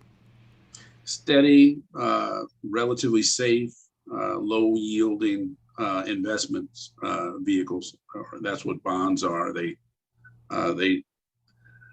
I think you probably have a part of that in your portfolio just as a defensive mechanism against substantial depreciation when the market dips. But you're not going to buy unless you know how to play the bond game. Because I'm certain that there are people that make huge money on bonds. I wouldn't know how to do it, and I wouldn't pretend to know how to do it. But I don't think the rips are the same on bonds that they are, when it comes to the stock market. It's. I think the key though really is just diversification more than anything else. And whether it's dependent upon certain circumstances, they've now changed. For example, in my profession, where you can, if you resolve a case, you can, instead of taking the money, buy an annuity, and the annuity can ensure that you see income, down the road monthly for the rest of your life. And then there's they call it a rich man's Roth IRA. Yes. Not IRA, rather, it's a rich man's Roth. It's an index fund. It's an index annuity, I should say, where you can, like if you invest $5,000, I'm sorry, if you invest like, I think the number roughly depending upon your circumstances, but if it's like $25,000 a year at 10 years. So for a total of $250,000, when you turn 65, that annuity will pay you somewhere in the neighborhood of $4,000 or $5,000 a year for the rest of your life. But of course, the terms all are in flux depending upon when you buy it, what you buy, and all of that. But if you buy an annuity, that again, that's one of those ways to sort of protect yourself against yourself. If that means what I mean. It's just another vehicle. There's a bunch of different options that people have available to them. It's just a matter of trying to figure out what you think your needs are going to be and trying to forecast that, how you can meet those needs, and what resources you have available to you now so that you can really deploy them in ways that are going to benefit you down the road. I can go and eat, at RPM steak or RPM seafood every day and be broke in 6 months. Or I can take what I'm spending and I can deploy it in ways that are going to help to look out for me or my future self, as I heard you talking about earlier in the show. Yeah, and it's a double benefit because that steak is not going to be good for you. It's a double benefit. Yeah, well, my face is fat for a reason. But now the rich man's annuity. Now let's back up a little because you were saying, so you'd put in, essentially one could put in 25 stacks annually. So then over 10 years, that's 250 stacks, and then it pays $4,000 a year. That doesn't seem like a good deal. It depends on the circumstance. Well, listen, if when you hit 65 and you live to be 90 and you see $5,000 a month. Oh, a month. Okay. Okay. $5,000 a month for the rest of your life. Oh yeah. Absolutely. What that does is it builds out a whole lot of security, stability. Well, absolutely. I thought we were talking annually. I'm like, no. No. Yeah, no, that wouldn't be a good move. I agree. Yeah. No, I mean that the thought is that you want to put yourself in a position where when you're no longer generating revenue, because we know that as we get a little bit older, when we get 65, most of us slow down, man. You got sick. Knock on wood. You can't work all the hours, right? And there's a lot of people that, because of their life experiences, are not in a place where they've been able to pay off their mortgage at the time that they retire. Right. So if you don't have revenue, you still have a mortgage, you still have expenses in terms of medical, like what you're talking about. How do you manage those things? So you want to do what you can when you're younger to prepare for those things on the tail end of it. That's interesting. Yeah, so you'd be throwing like 2,000 in to get like 4,000 or 5,000 back. You'd be throwing 2,000 in monthly to get like potentially 4,000 or 5,000 back after 10 years. And then what happens to the 250,000? You get that back in a lump sum too? Well, so what happens is it buys you life insurance also, right? So like, for example, the policy I have is similar to the terms we're talking about. So I have about a 600, it's not a huge life insurance policy. It's like $500,000-$600,000, it's 580, whatever it is the death benefit if I were to die, that my kids, my wife would see, right? But the real reason I do it is, to your point, I want to make sure that in the event that I want to move down to Florida and buy a spot, for the winter, I've got the mortgage taken care of, even though I'm not working potentially, you're effectively at $25,000, I'm spending about $2,000 a month, right, for what will pay me about $5,000 a month. Facts. When I turn 65. With just a little discipline. Yeah, I'm gonna do some research into that. All right, appreciate that. That's some great information. So let's talk about realty. I think 80% of people get rich. You talked about, purchasing your office and also getting your home. What percentage of your portfolio do you play in the realty game, and talk about the significance of real property? I mean, I would say a good 40% of my financial strength is wrapped up in real estate. Yeah. I mean, when we've been very fortunate in terms of where we bought the office space, and we know what the price points are now. Just by looking at what the comps are, what they're selling for, the square footage price point is now compared to when we bought it.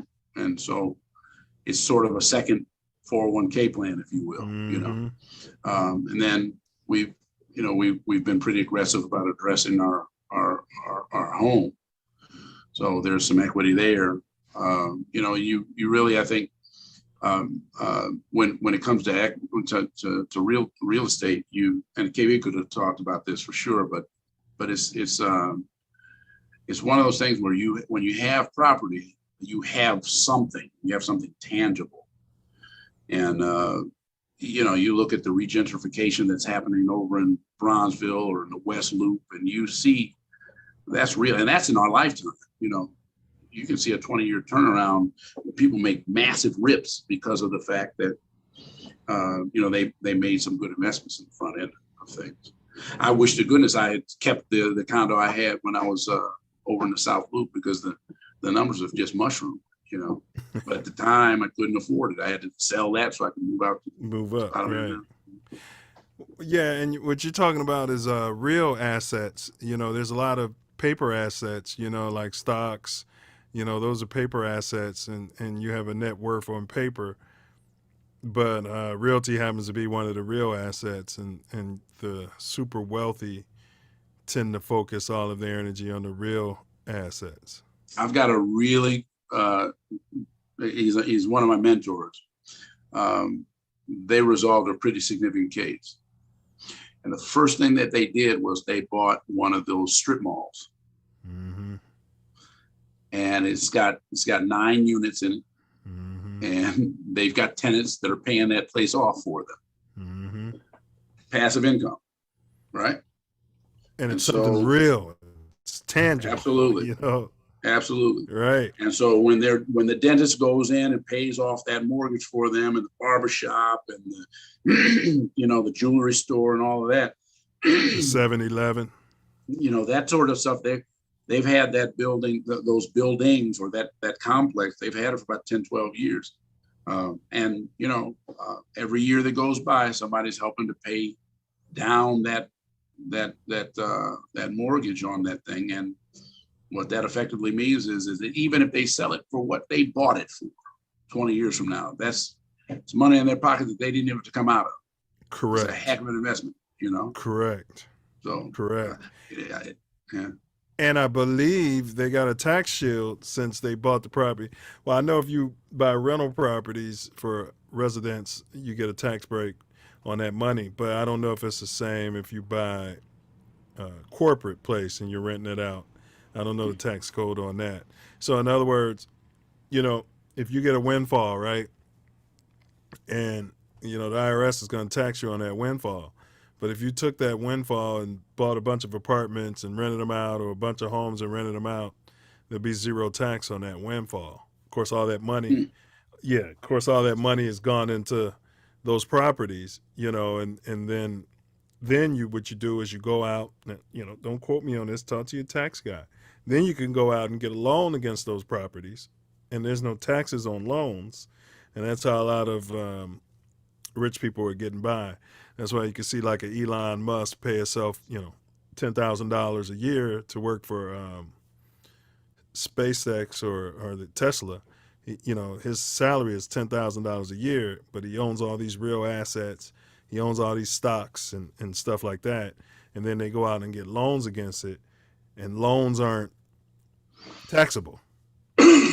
So that's how they get out of paying taxes. I mean, so I'm just, when I say I don't know about that, I mean it literally. I don't have the knowledge in my, you know, between my ears on that question. But what I do know is this. I do know that when it comes to credit and the use of credit, credit is a rich person's tool, and bankruptcy is a rich person's tool.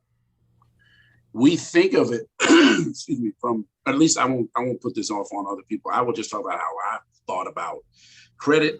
And when I thought about bankruptcy, when I was younger, I thought if you file bankruptcy, good Lord, I mean, you know, you're in a bad way. That's just not the route that you want to end up going. So I was very adverse to debt and very afraid of the concept of filing bankruptcy, until I came to appreciate that until they changed the law. And it was, I don't know the year, but I know it was a good 10, 12 years ago that they changed the law. But there was a window in time where people filed bankruptcy over and over. I mean, Trump did it. Yeah. And it was strategic. Every 2 years in California, they were filing them. Every 2 years. And it was because people were getting the benefit of whatever they were buying and then walking away from the debt. Yeah. You know, bankruptcy even now is considered in my mind as a rich person's tool to deal with debt. The other thing though is that credit is, I mean, listen, there is not a think of this. Think of this. And we all, we've talked about on this show about how you have to be careful about personal debt, right? Right. That's something that we've all talked about.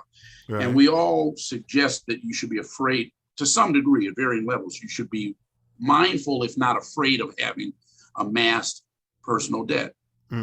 It's antithetical to your ability to improve your life experience and your financial stability. That's what a lot of us have talked about, even on this show. There's not a single state that you can point to that I'm aware of that is not in debt. Not a single big city that's not in debt. Facts. The United States as a country is in debt. There are very few countries on the planet that are not in debt.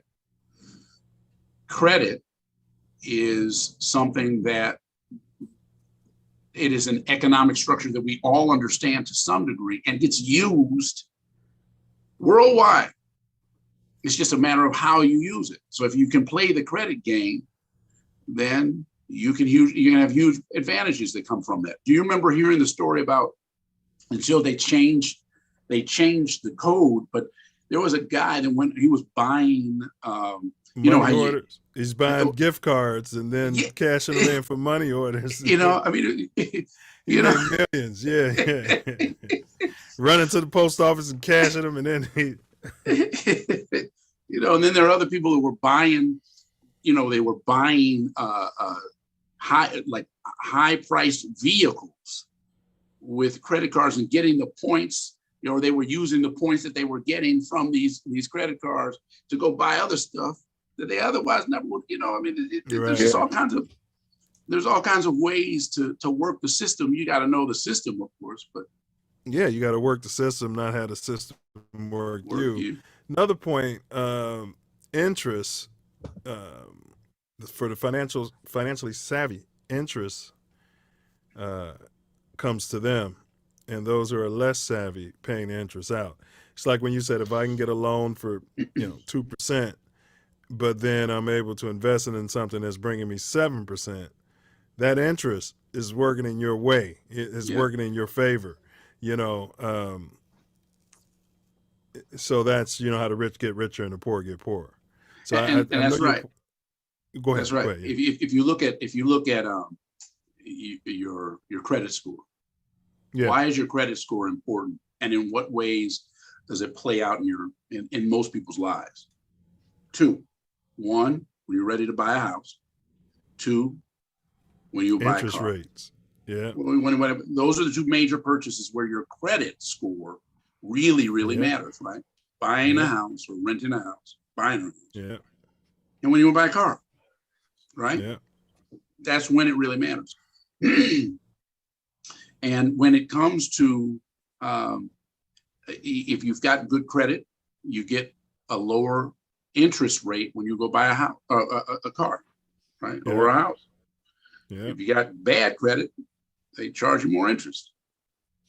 So the interest that you get hit with on a credit card, for example, it might be different on one credit card than another. So let's say you've got a limit of $10,000 on this credit card and $10,000 on this credit card. One of them charges you 9% interest and the other one charges you 4% interest. Why would you ever use this one? Right. If you have a balance on this, why wouldn't you transfer it over to here to the 4%? Correct. You know what I mean? Correct. Yeah. And it's just little things like that we all could have been learning in 6th grade.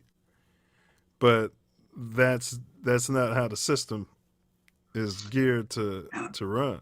And a lot, I mean, I don't blame those that came before us, but a lot of us, our folks didn't know. They didn't know about it themselves. Financial literacy is not innate.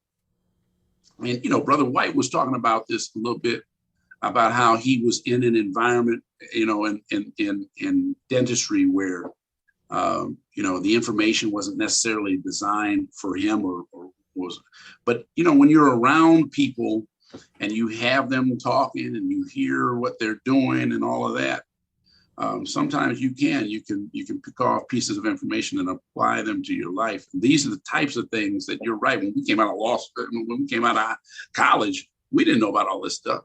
No. At least I didn't. And, my parents were doing everything they could, but I know they didn't know about this stuff because until I've had conversations with my parents about certain ideas that they might want to employ that they gave me some real pushback on until I did it. And they're like, hey, wait, that really did work. Okay, now how you do it, You know what I mean? And again, I don't profess to have, been the smart guy in the room. I just was lucky enough to hear somebody talking about something and looked into it and decided to try it. And it worked out for me, Yeah, and another thing with the credit cards,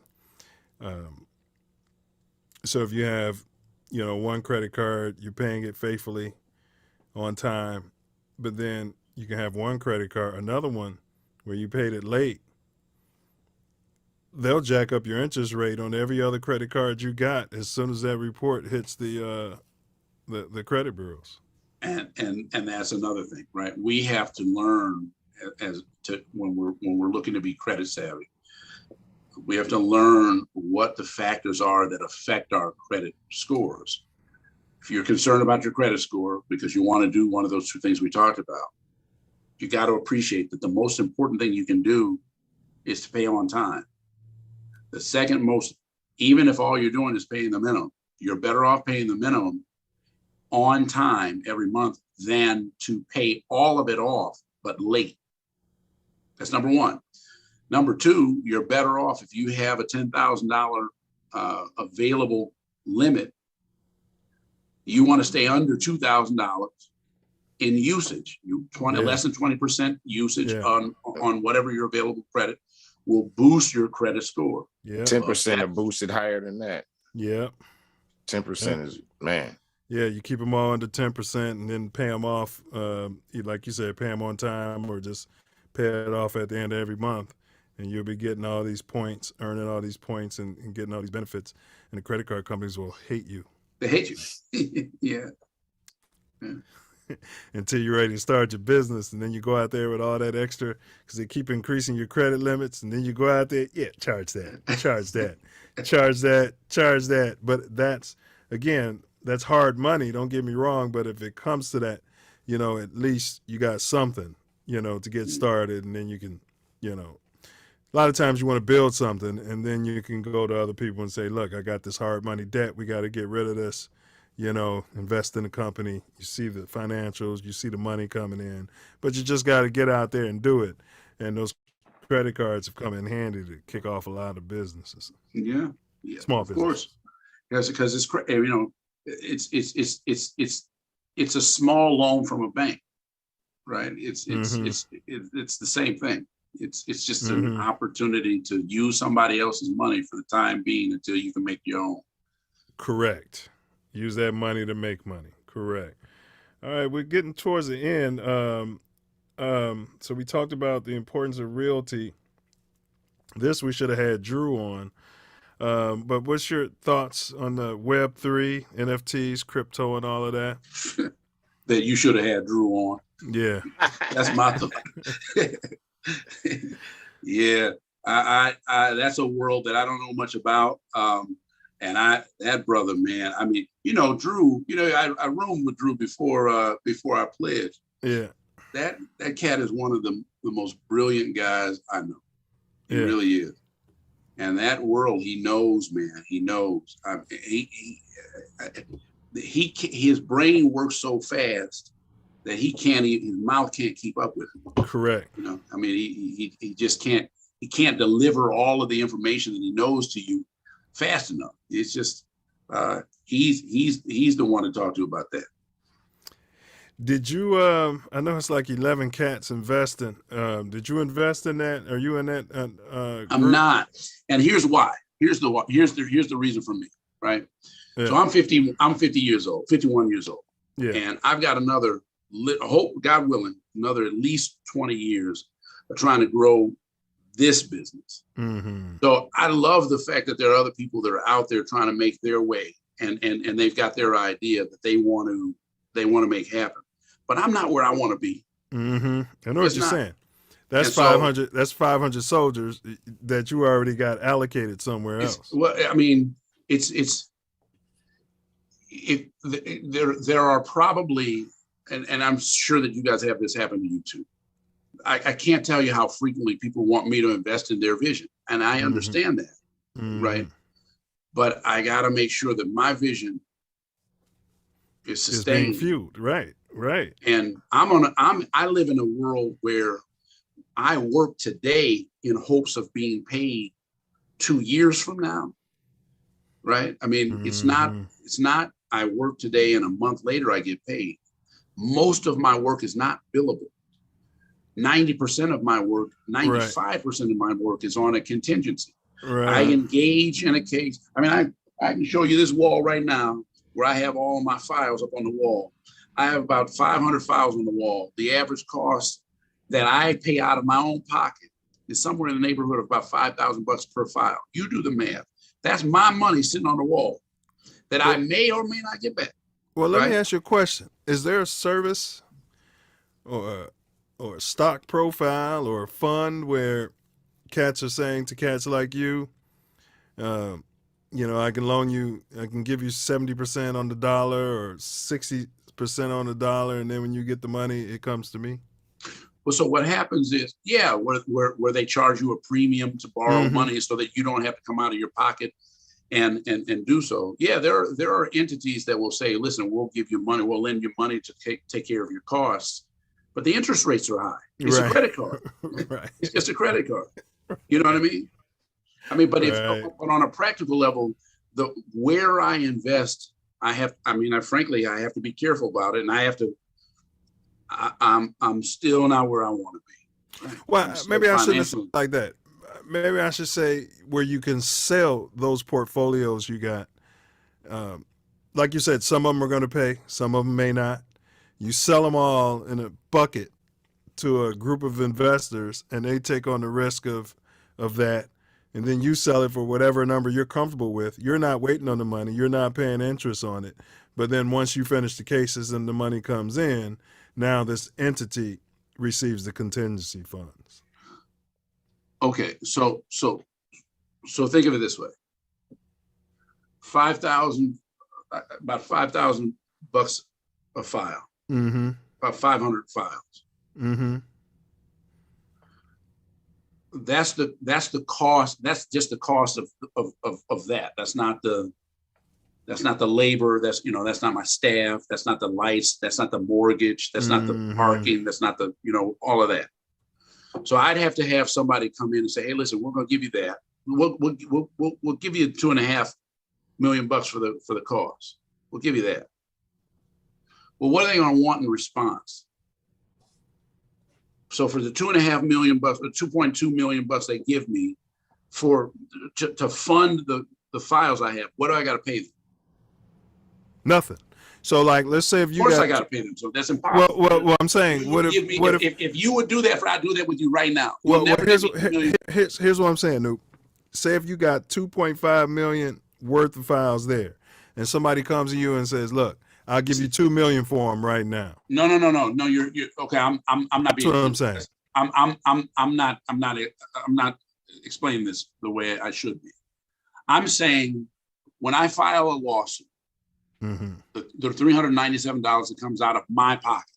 When I send letters that are certified, when I hire experts, all that money is coming out of my pocket. I'm investing in a file. Okay. This file right here, right? I see what you're saying. This is what I did. There's $5,000 in this file. This file in particular, more. Okay. Of my own money. I got you. So my money is in these things. 2.5 million worth of your expenses is in those. In these files alone. Right. So if somebody says, listen, Cannon, what I'll do is I'll give you $2.5 million to take care of the cost that you have to invest in these. They're going to say, but in exchange for that 2.5, I want what? 30% of the money that you got coming in. So if I give them 30% and the client gets 30%, and my fee is supposed to be 30%. Well, they'll get 30% of your 30%. And they get their cost. That's what I'm saying. If how do I pay my staff? Right. How do I pay my mortgage then? I could never. I got what you're saying. I got what you're saying. I was just wondering. I don't see why. I got what you're saying. I mean, I was just looking at it like, okay, it's got to be a fund for that. There is. There are people who will loan you money. Right. It's a juice loan. It's a juice loan. That's exactly right. And that's the difficulty. See, and the other part of it is that my business is very uncertain. It's extremely uncertain. I don't know. I can tell you this: if I've got 500 files for the next 2.5 years, I'm probably okay in terms of being able to generate a wage to take care of my staff and cover our nut and all that other stuff. But so every case that I get now puts me in a position where I can look forward to taking the next step 3 years from now, let's say. It won't take me 3 years to resolve, but that's when the payouts and the benefit of what it is I did today will come to fruition. But there's no guarantee that I'm going to get that next case. Right. And that, okay, I got you. And there's no guarantee that you're going to get those settlements or right, that you're going to win. Right. I mean, I've had instances where, because it's gotten really treacherous here lately, like, where lawyers poach. You get a case, you're working up a case, and then they meet somebody that's in the family, and then they talk them into changing lawyers for having nothing to do with what you're doing or the kind of work that you're providing. They just have a personal relation. Now you lose the case. That case was worth $3 million, $4 million, That's and see, the thing is that when I see those types of outcomes, I hire people that look like you. Mm-hmm. But a lot of the folks that get those kind of cases don't hire folks that look like you, even though the people that they got that resolution from do. See? Yeah. So it's just because you get the case doesn't mean you'll be able to keep the case. You got to keep people off of it. Just because you get the case and you keep the case doesn't mean that you're going to resolve the case for a number that's going to help you to do some of the things you want to do. You know, I told you before, when Matt and I started out, we were working out of our houses.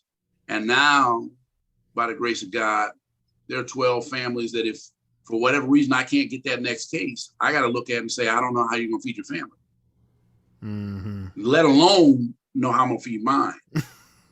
Right. So it is and then you've got people who you feel indebted to and people that are in need and people you care about and you're trying to help people with.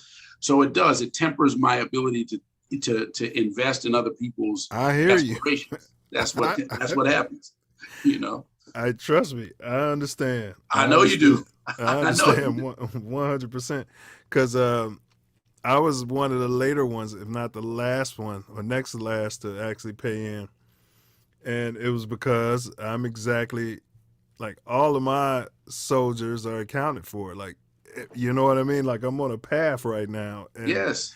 Then that hit me and I'm like, and I believe in it. Listen, I'm telling you, listen to me, man. I'm telling you, I ain't blowing no damn smoke. That cat, his brain is just different. That cat is different. He is a brilliant dude. Yeah. And if anybody knows the world of finance, I honestly believe he knows the world of finance. Now, that said, and I believe that he has the capacity to deliver on what his objective is. I believe in him. That said, I'm in a spot where I have to be mindful of what I'm trying to accomplish. You know, you cannot get distracted when you have a clear course that exactly. That's what it is. It was a conundrum. I just set up this whole game plan. yes. So it just set me back, a little bit of time. But my life's been a bunch of setbacks. So I get it, Noop. I get it. And then I'll talk to you offline more about, there's something brewing in my head, which probably already exists. All right, so all right, let's move past that because the Web3, we'll save that for these other guys. But you guys just know that's like Bitcoin, NFTs, non-fungible tokens, the metaverse. So that's what that's about. And the Bitcoins just took a major nosedive, which means now it's time to buy as far as I'm concerned. Man. You know what I mean? Major. Yeah, because what goes down will come up. So, but that's just my opinion. Anybody out there listening, you invest at your own risk. It's your money. You work hard for it, I'm sure. What about precious metals? These are other real assets, good Noop. Precious metals, do you get into gold, diamonds, platinum, uridium, I think is the other ones? My wife gets into diamonds. She gets into diamonds. I've bought some gold, over the years, but I more silver than gold. I don't know where that is right now and where that's going. I know that at various times I've been told that it's a good move, but I've never bought it in mass quantities. Yeah. And so any notion that I could say that it's been an investment vehicle would be a lie. I've never done that. If I invest in gold, I don't want some certificate. I want the gold. I want a brick. Yes. I want the bar, my safety deposit bar. Yeah. That part. And I was loving the idea of doing that till I found out you talking about at the time I was looking, they wanted 100 stacks to do that. That to buy a brick was $100,000. So I got my little silver brick, and that was like, 2,000. Big difference. Yeah. All right. What about art, watches? I hear watches are real good. Sneakers. I don't see those as investments, man. I mean, listen, a watch and art, it's an investment. Listen, if you're in that world, it's for sure is an investment. Right. You know, right. You know, but a watch is only worth what you'll pay me for it, right? Yeah. And if you're in jewelry and you understand that in that world and you're in that trade, then I'm sure that you can. But I can't speak to that. Well, I can't think of the line of watches, but there's a couple. Rolex is one, but there's one. There's even another one. Yes, where they go up. It's like a Ferrari, like it's like a Bentley. You know, you buy these. You know, like if I buy a Chevy, it's going to depreciate. But you buy certain cars and you take care of them, they go up in value. Certain watches are the same. Even Bentleys don't. So I talked to, there's a buddy of mine. He just picked up that Continental, and he was pushing a Wraith before. Mm-hmm. And I said to him, I mean, are you just buying to collect so that you can, or is it you're buying for investment purposes? And he says to me, they're not investments, because if you don't drive them, what happens? They rot on you. Mm-hmm. The hoses dry up. Mm-hmm. I mean, so you're constantly throwing money in to make sure that the upkeep is there. If you do drive them, what happens? Mileage, right? Yeah. So it's only an investment when you get the 1 out of 1 that's made. Gotcha. Now with a Bentley, they only make like the one he got. There's only 5,000 a year that they make. They make 5,000 worldwide, 5,000. Right. So if you keep it for 30 years and I see your point, but you're throwing money in it to keep it preserved, and then by the time you sell it, you'd be lucky to break get what you paid, you know. Yeah. So, and that requires that you go to the other 4,999 and you take your sledgehammer, put dents in it, so they can't say they got one, just like you do, you know, to make yours rare. You know. Well, Mr. Wonderful swears by, he's a billionaire, of course, but he swears by watches and wine. They said wine has beaten the stock market. Is that right? Wow. Yes. Over the last 100 years. Yeah. Wine has beaten the stock market. Things that we certainly, all of us wouldn't necessarily think about. But again, like you said, if that's your space, and you got to know which ones to be buying, and right, you know. I mean, that's the point that I think you're making very well. There's a whole bunch of fringe investment vehicles that you can engage in, but the traditional ones, you know, stocks, bonds, real estate, you know, life insurance, that kind of stuff. Those are the traditional ones. But, you know, I'd love to get a dispensary. I don't know anything about bud, but I would love to get a dispensary, because I mean, how can that not be a cash cow, you know? Well, you know, my cousin-in-law and Tori, he was in my wedding. You met him, Nope. Rod. Yeah. He got one of those state dispensary contracts over there in Illinois. So he got approved, and yes, and he's getting offers. So I don't know what they. You know, my wife told me about it just like last week. Yeah, you know they got it. Yeah, and so yeah, that's maybe, great, you know, because there's been no black people. I know, and yes, like, and out of 1,000 people, only one would get approved. It's like those been the numbers. Yeah, and then the people, the initial recreational places were all given to the people who had the medical dispensaries. Yeah. And they didn't take nobody new. Somehow he and his wife got it, and I was like, man, are they looking for investors? And she didn't really know. I probably should call them, but yeah. So these other types, I would say, if you're throwing your money away, it's almost like I look at investing, as long as you're not losing it all. So you can go out in the street and just throw your money away on nonsense that has no value. Or, you know, maybe you could buy a few comic books, put them to the side, get some playing cards, put them somewhere safe. You never know, you might have a Michael Jordan rookie card in there. I'm just saying, over time, with the discipline, as opposed to just throwing your money away, memorabilia. So now I'm giving a lecture because this is not something that I've done, but just throwing this out there as I've been doing my investigations that that some people are making some real cash in these arenas, bro. Like collecting Jordans, bro. Like Yeah. all kinds of sneakers. It's crazy. It is crazy. Isn't it crazy? Yeah. Mm-hmm. Yeah. I mean, I remember a friend of mine's son, he was in that game, and he was telling me about how he was making, you know, a ton of money. And I couldn't understand it. It's just that I'm just not I'm not savvy enough to appreciate how that works, but it works because I've seen it. One thing I was forward on is I got every PlayStation I ever bought. And this might be something the next generation will benefit off of. I mean, I got the boxes and everything, you know, and they all work. And I got all of them except for the one before this last one, which I'll have to find so I can have a complete set.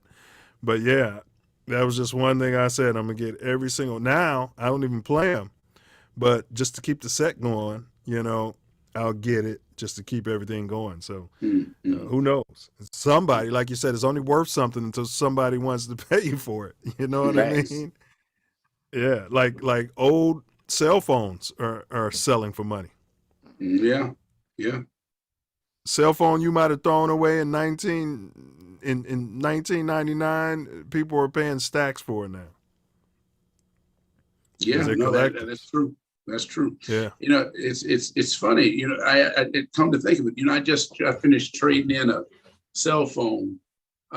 It was it's iPhone. My wife's iPhone, and they gave her like over a series of months, but they gave us like $700 for it over the course. I think it's because they need the chip. They need that chip. It's a chip shortage. But at the same time, exactly. What if you if it's in pristine condition, because those are the ones they're giving the good money away for, what if you just decide to wipe that down, put that in the box for your kids' kids? You know what I mean? And that's how I would say the older white people, you know, because they own those properties and those kids be going through all this stuff when they pass away. They're 80, 90 years old and they pass away. And they'll find, man, you know, granddad had this iPhone 1. You know what I mean? Yeah. Sitting in the box, worth, you know, hundreds of thousands of dollars. So, All right, we're wrapping up, though, bro. I want to ask you, though, because we can skip down to this one. So I imagine various factors can come into play when you're determining your investment strategy. But what are your two most determining factors that you use to decide if you're going to invest in something? So I know now you pretty much, like you just said, you got your stuff set up.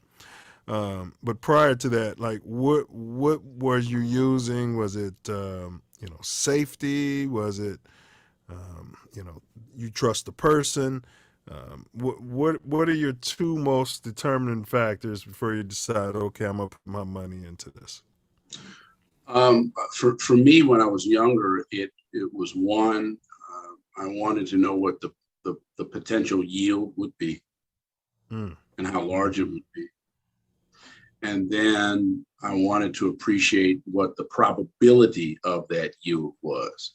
So if there was going to be a large yield, but the probability was that it was going to be, a 30% likelihood I'd see that would be I was too risk averse for something like that. If the yield was substantial and it was a 50% likelihood, then I would be much more inclined to engage. And then if it was not enormous necessarily, but a very substantial return, and it was 50-50 or above, then I was in for certain.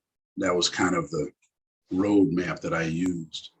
And then, part of it had to do with the fact that I had two young kids, and that I wanted to make sure that there was a relative amount of stability that I could extend to them.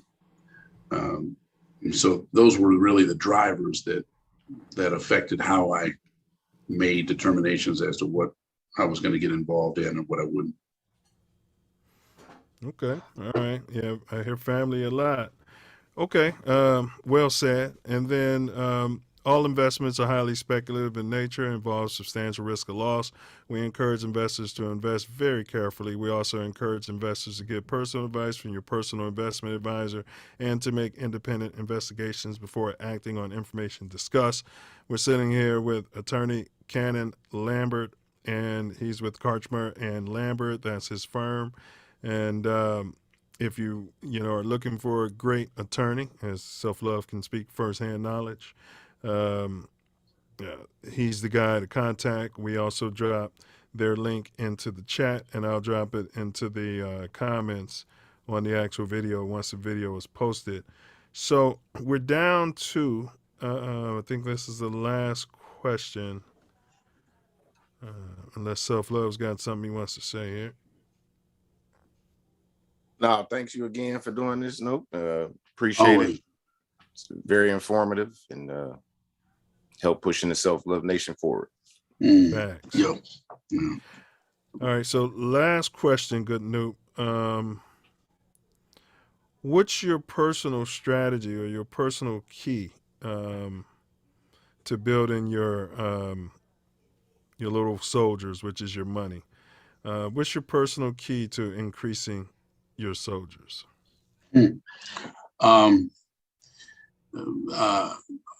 To remind myself how little I know, and try and surround myself with as many people that know more than me as I can. That's really what I try and do. I don't believe in reinventing the wheel when I don't have to. And if I can listen more than talk, I'll probably be better off.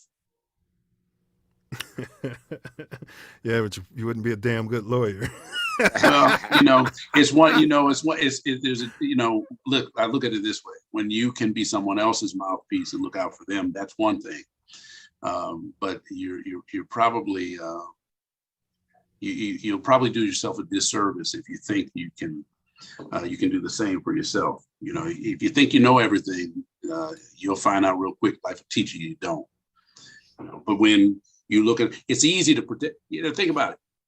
The loved ones you have, you're quick to protect them, and you go to war for them in a heartbeat. You throw these things, whatever it takes. But when it's you, when somebody's saying something to you, calling you out your name, whatever it is, you know how to, you know how to do that. So it's the same thing where when it comes to trying to do for yourself, sometimes you gotta be honest with yourself. I don't know everything,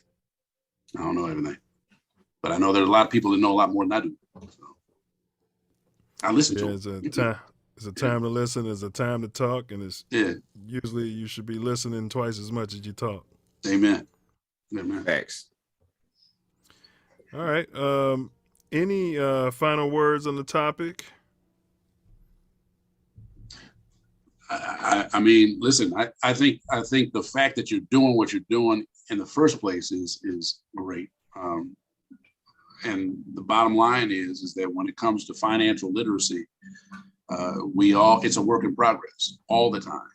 There's no end point to it. You continue to have to strive. So keep on keeping on. Yeah, man. And hey, thank you, bro. And Noop, this conversation, because they I'll tell you where my discipline is. I got this iPhone, and it's actually for business. We got it when we started the podcast. I needed to edit the videos. And so now the 13 is out. I get these alerts, and like what you just said, and they're going to offer me money for itself. But I got Apple Wallet, Apple Pay I've been using and paying stuff off. And so they'll give it to me for 2 years at 0% interest. Yeah. And I'm like, why won't I do this? You know what I mean? Like, what? You know what I mean? But that's, my little soldiers, bro. You know what I mean? Like, because now I'm like, well, this phone's doing everything I need it to do. I mean, I can use more data, of course, but it's weird. It's like, why won't I do it? And that's because I know I could be spending this money in other ways. I can be investing it, and it could be coming back to me. Yeah. Right. Now I'm like, what can I do to get some stock in Apple? Amen. Right. Amen. That'll do you better than that's right. And before you go, I want to solve this riddle. Before I go, you better give me the name of that song. That's what you better do. Oh no, I'm gonna give it to you on the side, man, because I gotta actually. It's through it's a music called chill hop. It's like hip hop, but it's chill, and they'll play old school hip hop song. It's real jazzed out. But I gotta. It's like a long. It's like a mix I pulled it from, so I gotta go through. What do they call that? Shazam or something? Yes. I tell you what you can do is let me Shazam and play it again so I can hear it. All right. And Dr. Law said he owes us another show if you need him. And all love to both Selfs and Cannon. Yo. Absolutely. Is it gonna Shazam over the talking, you think? Let's see. I'm gonna try. Hold on. Oh yeah, I'm ready. Yeah. But go ahead. So discuss it. And so I don't think it will. So they Let me have see if it shows it. Sometimes there's a reparations committee that has been appointed that is looking into what this should look like. And so I was a part. I was supposed to give public comment. Okay, yeah, I know Tariq Nasheed was a part of it too, but right. Go ahead. And so a part of that was in the ninth hour, like I was asked to give public comment. Near the end of his spot, I think it was more music. For foundation. Yeah, it was right. But for at the end, after he stopped talking. 209 racial. They changed the format. What's going on? This is Cotton. Be sure to subscribe to my channel if you haven't already, because subscribing makes you feel good. Do you still have them? Let me take it back. But I got that it would not pass, the scrutiny test, the legal scrutiny test. Shazam ain't gonna pick it up. Hey, bros, what's going on? This is I'll get it to you though, New. All right. Cause I got it. I'm just trying to think of Hold on. I'll get it to you right now. I think I know what to do. Go to this is where is it? All right. Albums. See all. It's gonna be in the music. TATN.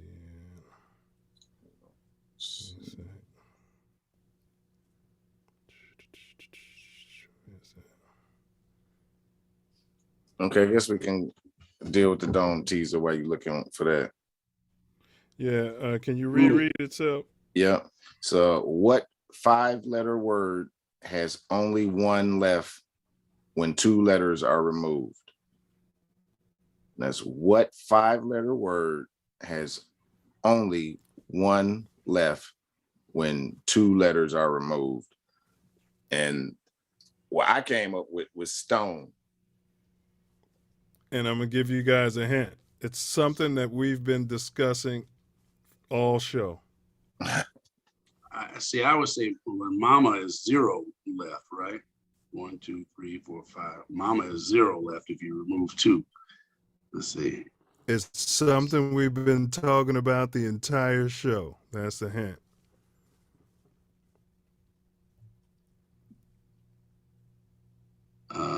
It's basically what this topic is. Money? Yeah, that's it. 1. No, wait. If you MONEY, you take 2 away.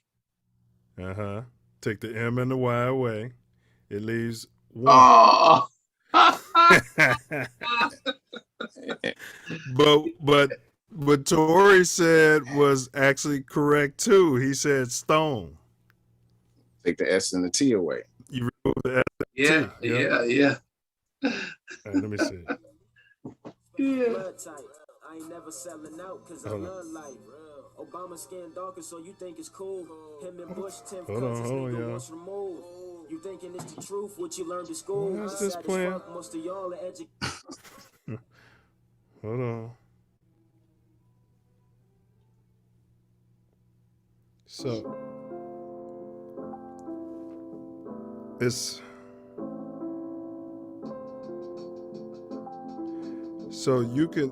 It's called Chill Study Beats 4. Here, let me try and Shazam. Play it again. All right.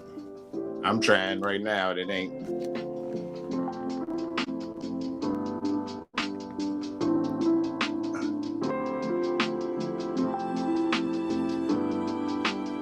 Chill Study Beats.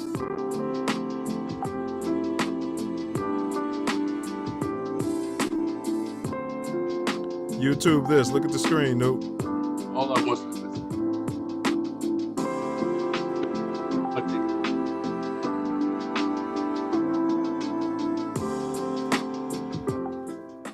Hey, let me see. Yeah, put it up there one more time. Let me see.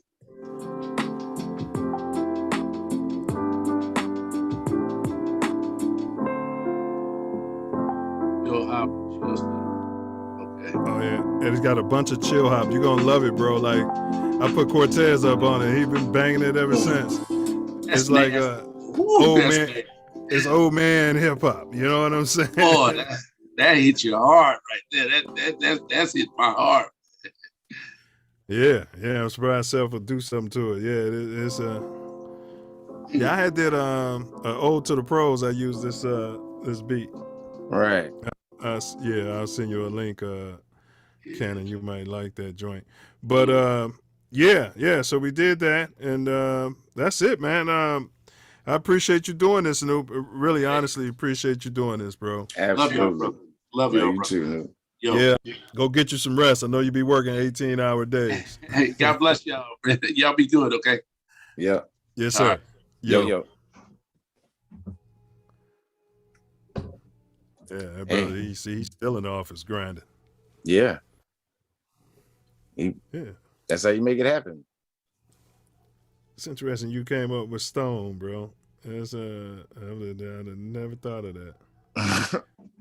You know, it caught me when you said one. I was like, okay, if you said 5-letter word and take 2 away and it's leaving 1, something it's got to. Okay, so I said, oh, so that means the word one. Right. And I said, what can Stone? All right. I guess Bones would work too. Yeah, it would. Right? Bones. Yeah. Take the B and the S off. Yeah. Take the BS out. Yeah, man, that was I thought that was extremely informative, man. Humongously informative. So, yeah. You know, I usually talk and joke and all that. And I wasn't even doing that today because it was like, this is great information. Yeah, you know what they say, man, time ain't forever. You know, well, you know what I'm saying. Facts. Man, so all right, so we did our riddle, and I did have a show in mind for 629. It was a great one, but I can't think of it now. So TBA. Yeah, I thought I wrote it down, but I just don't like when I do this. But we'll let you know, and y'all know how we get down. We'll get a promo video out accordingly, and that'll be for next Wednesday right here on the Self Luv Show. And then, of course, tomorrow, check in at 9 p.m. Chicago time. We're doing Mouthpiece Included. That is an open panel, meaning anybody can pull up. Of course, if you do choose to pull up, don't forget what, Self? Don't forget your mouthpiece. That's right. Better not forget to bring your mouthpiece. You get some teeth knocked out your mouth. Absolutely. Especially if you're trolling. Yeah, because trolls get holes around. Yeah. Man, we are 100% troll free. And the topic is for tomorrow. That's going to be First Take Gate. Your boy Stephen A. Smith put his big foot in his mouth. You heard anything about that stuff? Yeah, I heard a little Yeah. something. Yeah, taking credit. Always. I think he's got a short man's complex. Writing history. Yeah. Yeah. Yeah. Little prick. All right. Can we say prick on YouTube, Self? I don't know if we can say. Yeah, I guess we can. Right. Prick my skin, you know. Prick my thumb. It's prick. Pretty certain we can say prick. Oh, the algorithms, they're going to have to listen to this. They probably mad at us. These guys make us listen to this stuff and there's never nothing there. All right. Maybe that's why we're on shadow ban. Oh, I was watching Killer Priest. He had some guests on there. Pink Man. Great content yesterday. But they were going in. And they was going in like the way me and you used to go in when we started, just getting away with it. Yeah. I'm sitting there typing the priest like, man, they're going to get you on shadow ban. Other people start saying it too. You're going to get shadow ban.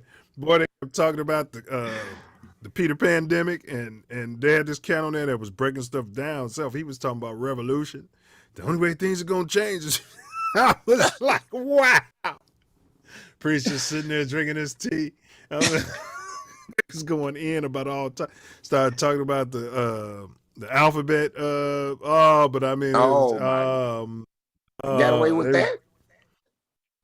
Man, they got away with so much, man. But you know how YouTube is, because they're getting the viewers and they're getting the views to a certain extent. They want to make that money. Facts. Mm-hmm. Hypocrites. But you never know what's happening on the back end. They're probably getting warnings and and strikes and shit. So, but who knows? But all right, that's all I got. So let me stop my rambling and turn it over to my personal favorite part of the whole shebang, and that's Wordsmith's final words out there.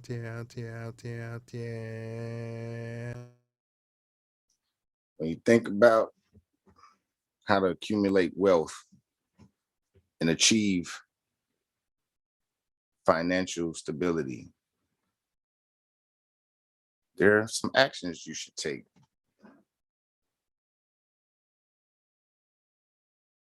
And for most people, wealth starts with humility. And realty. Stocks and bonds and such. Stuff to protect your life when you're in a rut. So research.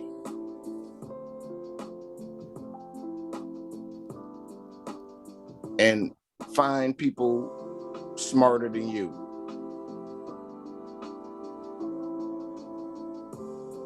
See what they do. Listen close. Nobody knows everything. A lot of us be doing the most.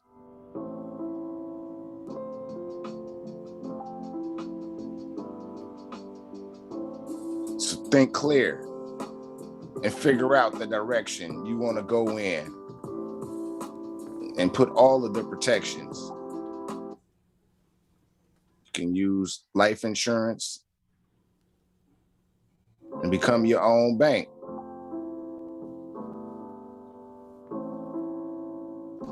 Find out about it. Look into it. So that the decisions that you make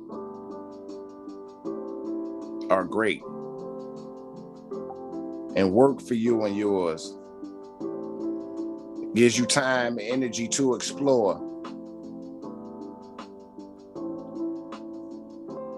The really real, not no metaphor.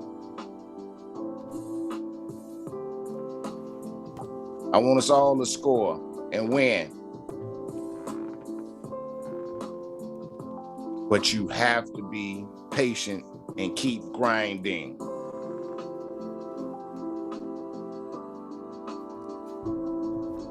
Because the grind will actually pay off.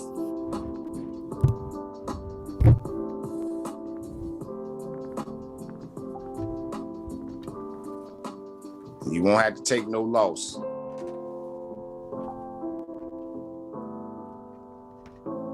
Be a boss and move how you should.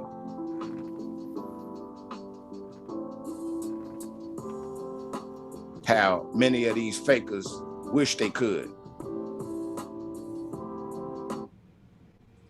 But putting in the work brings the results.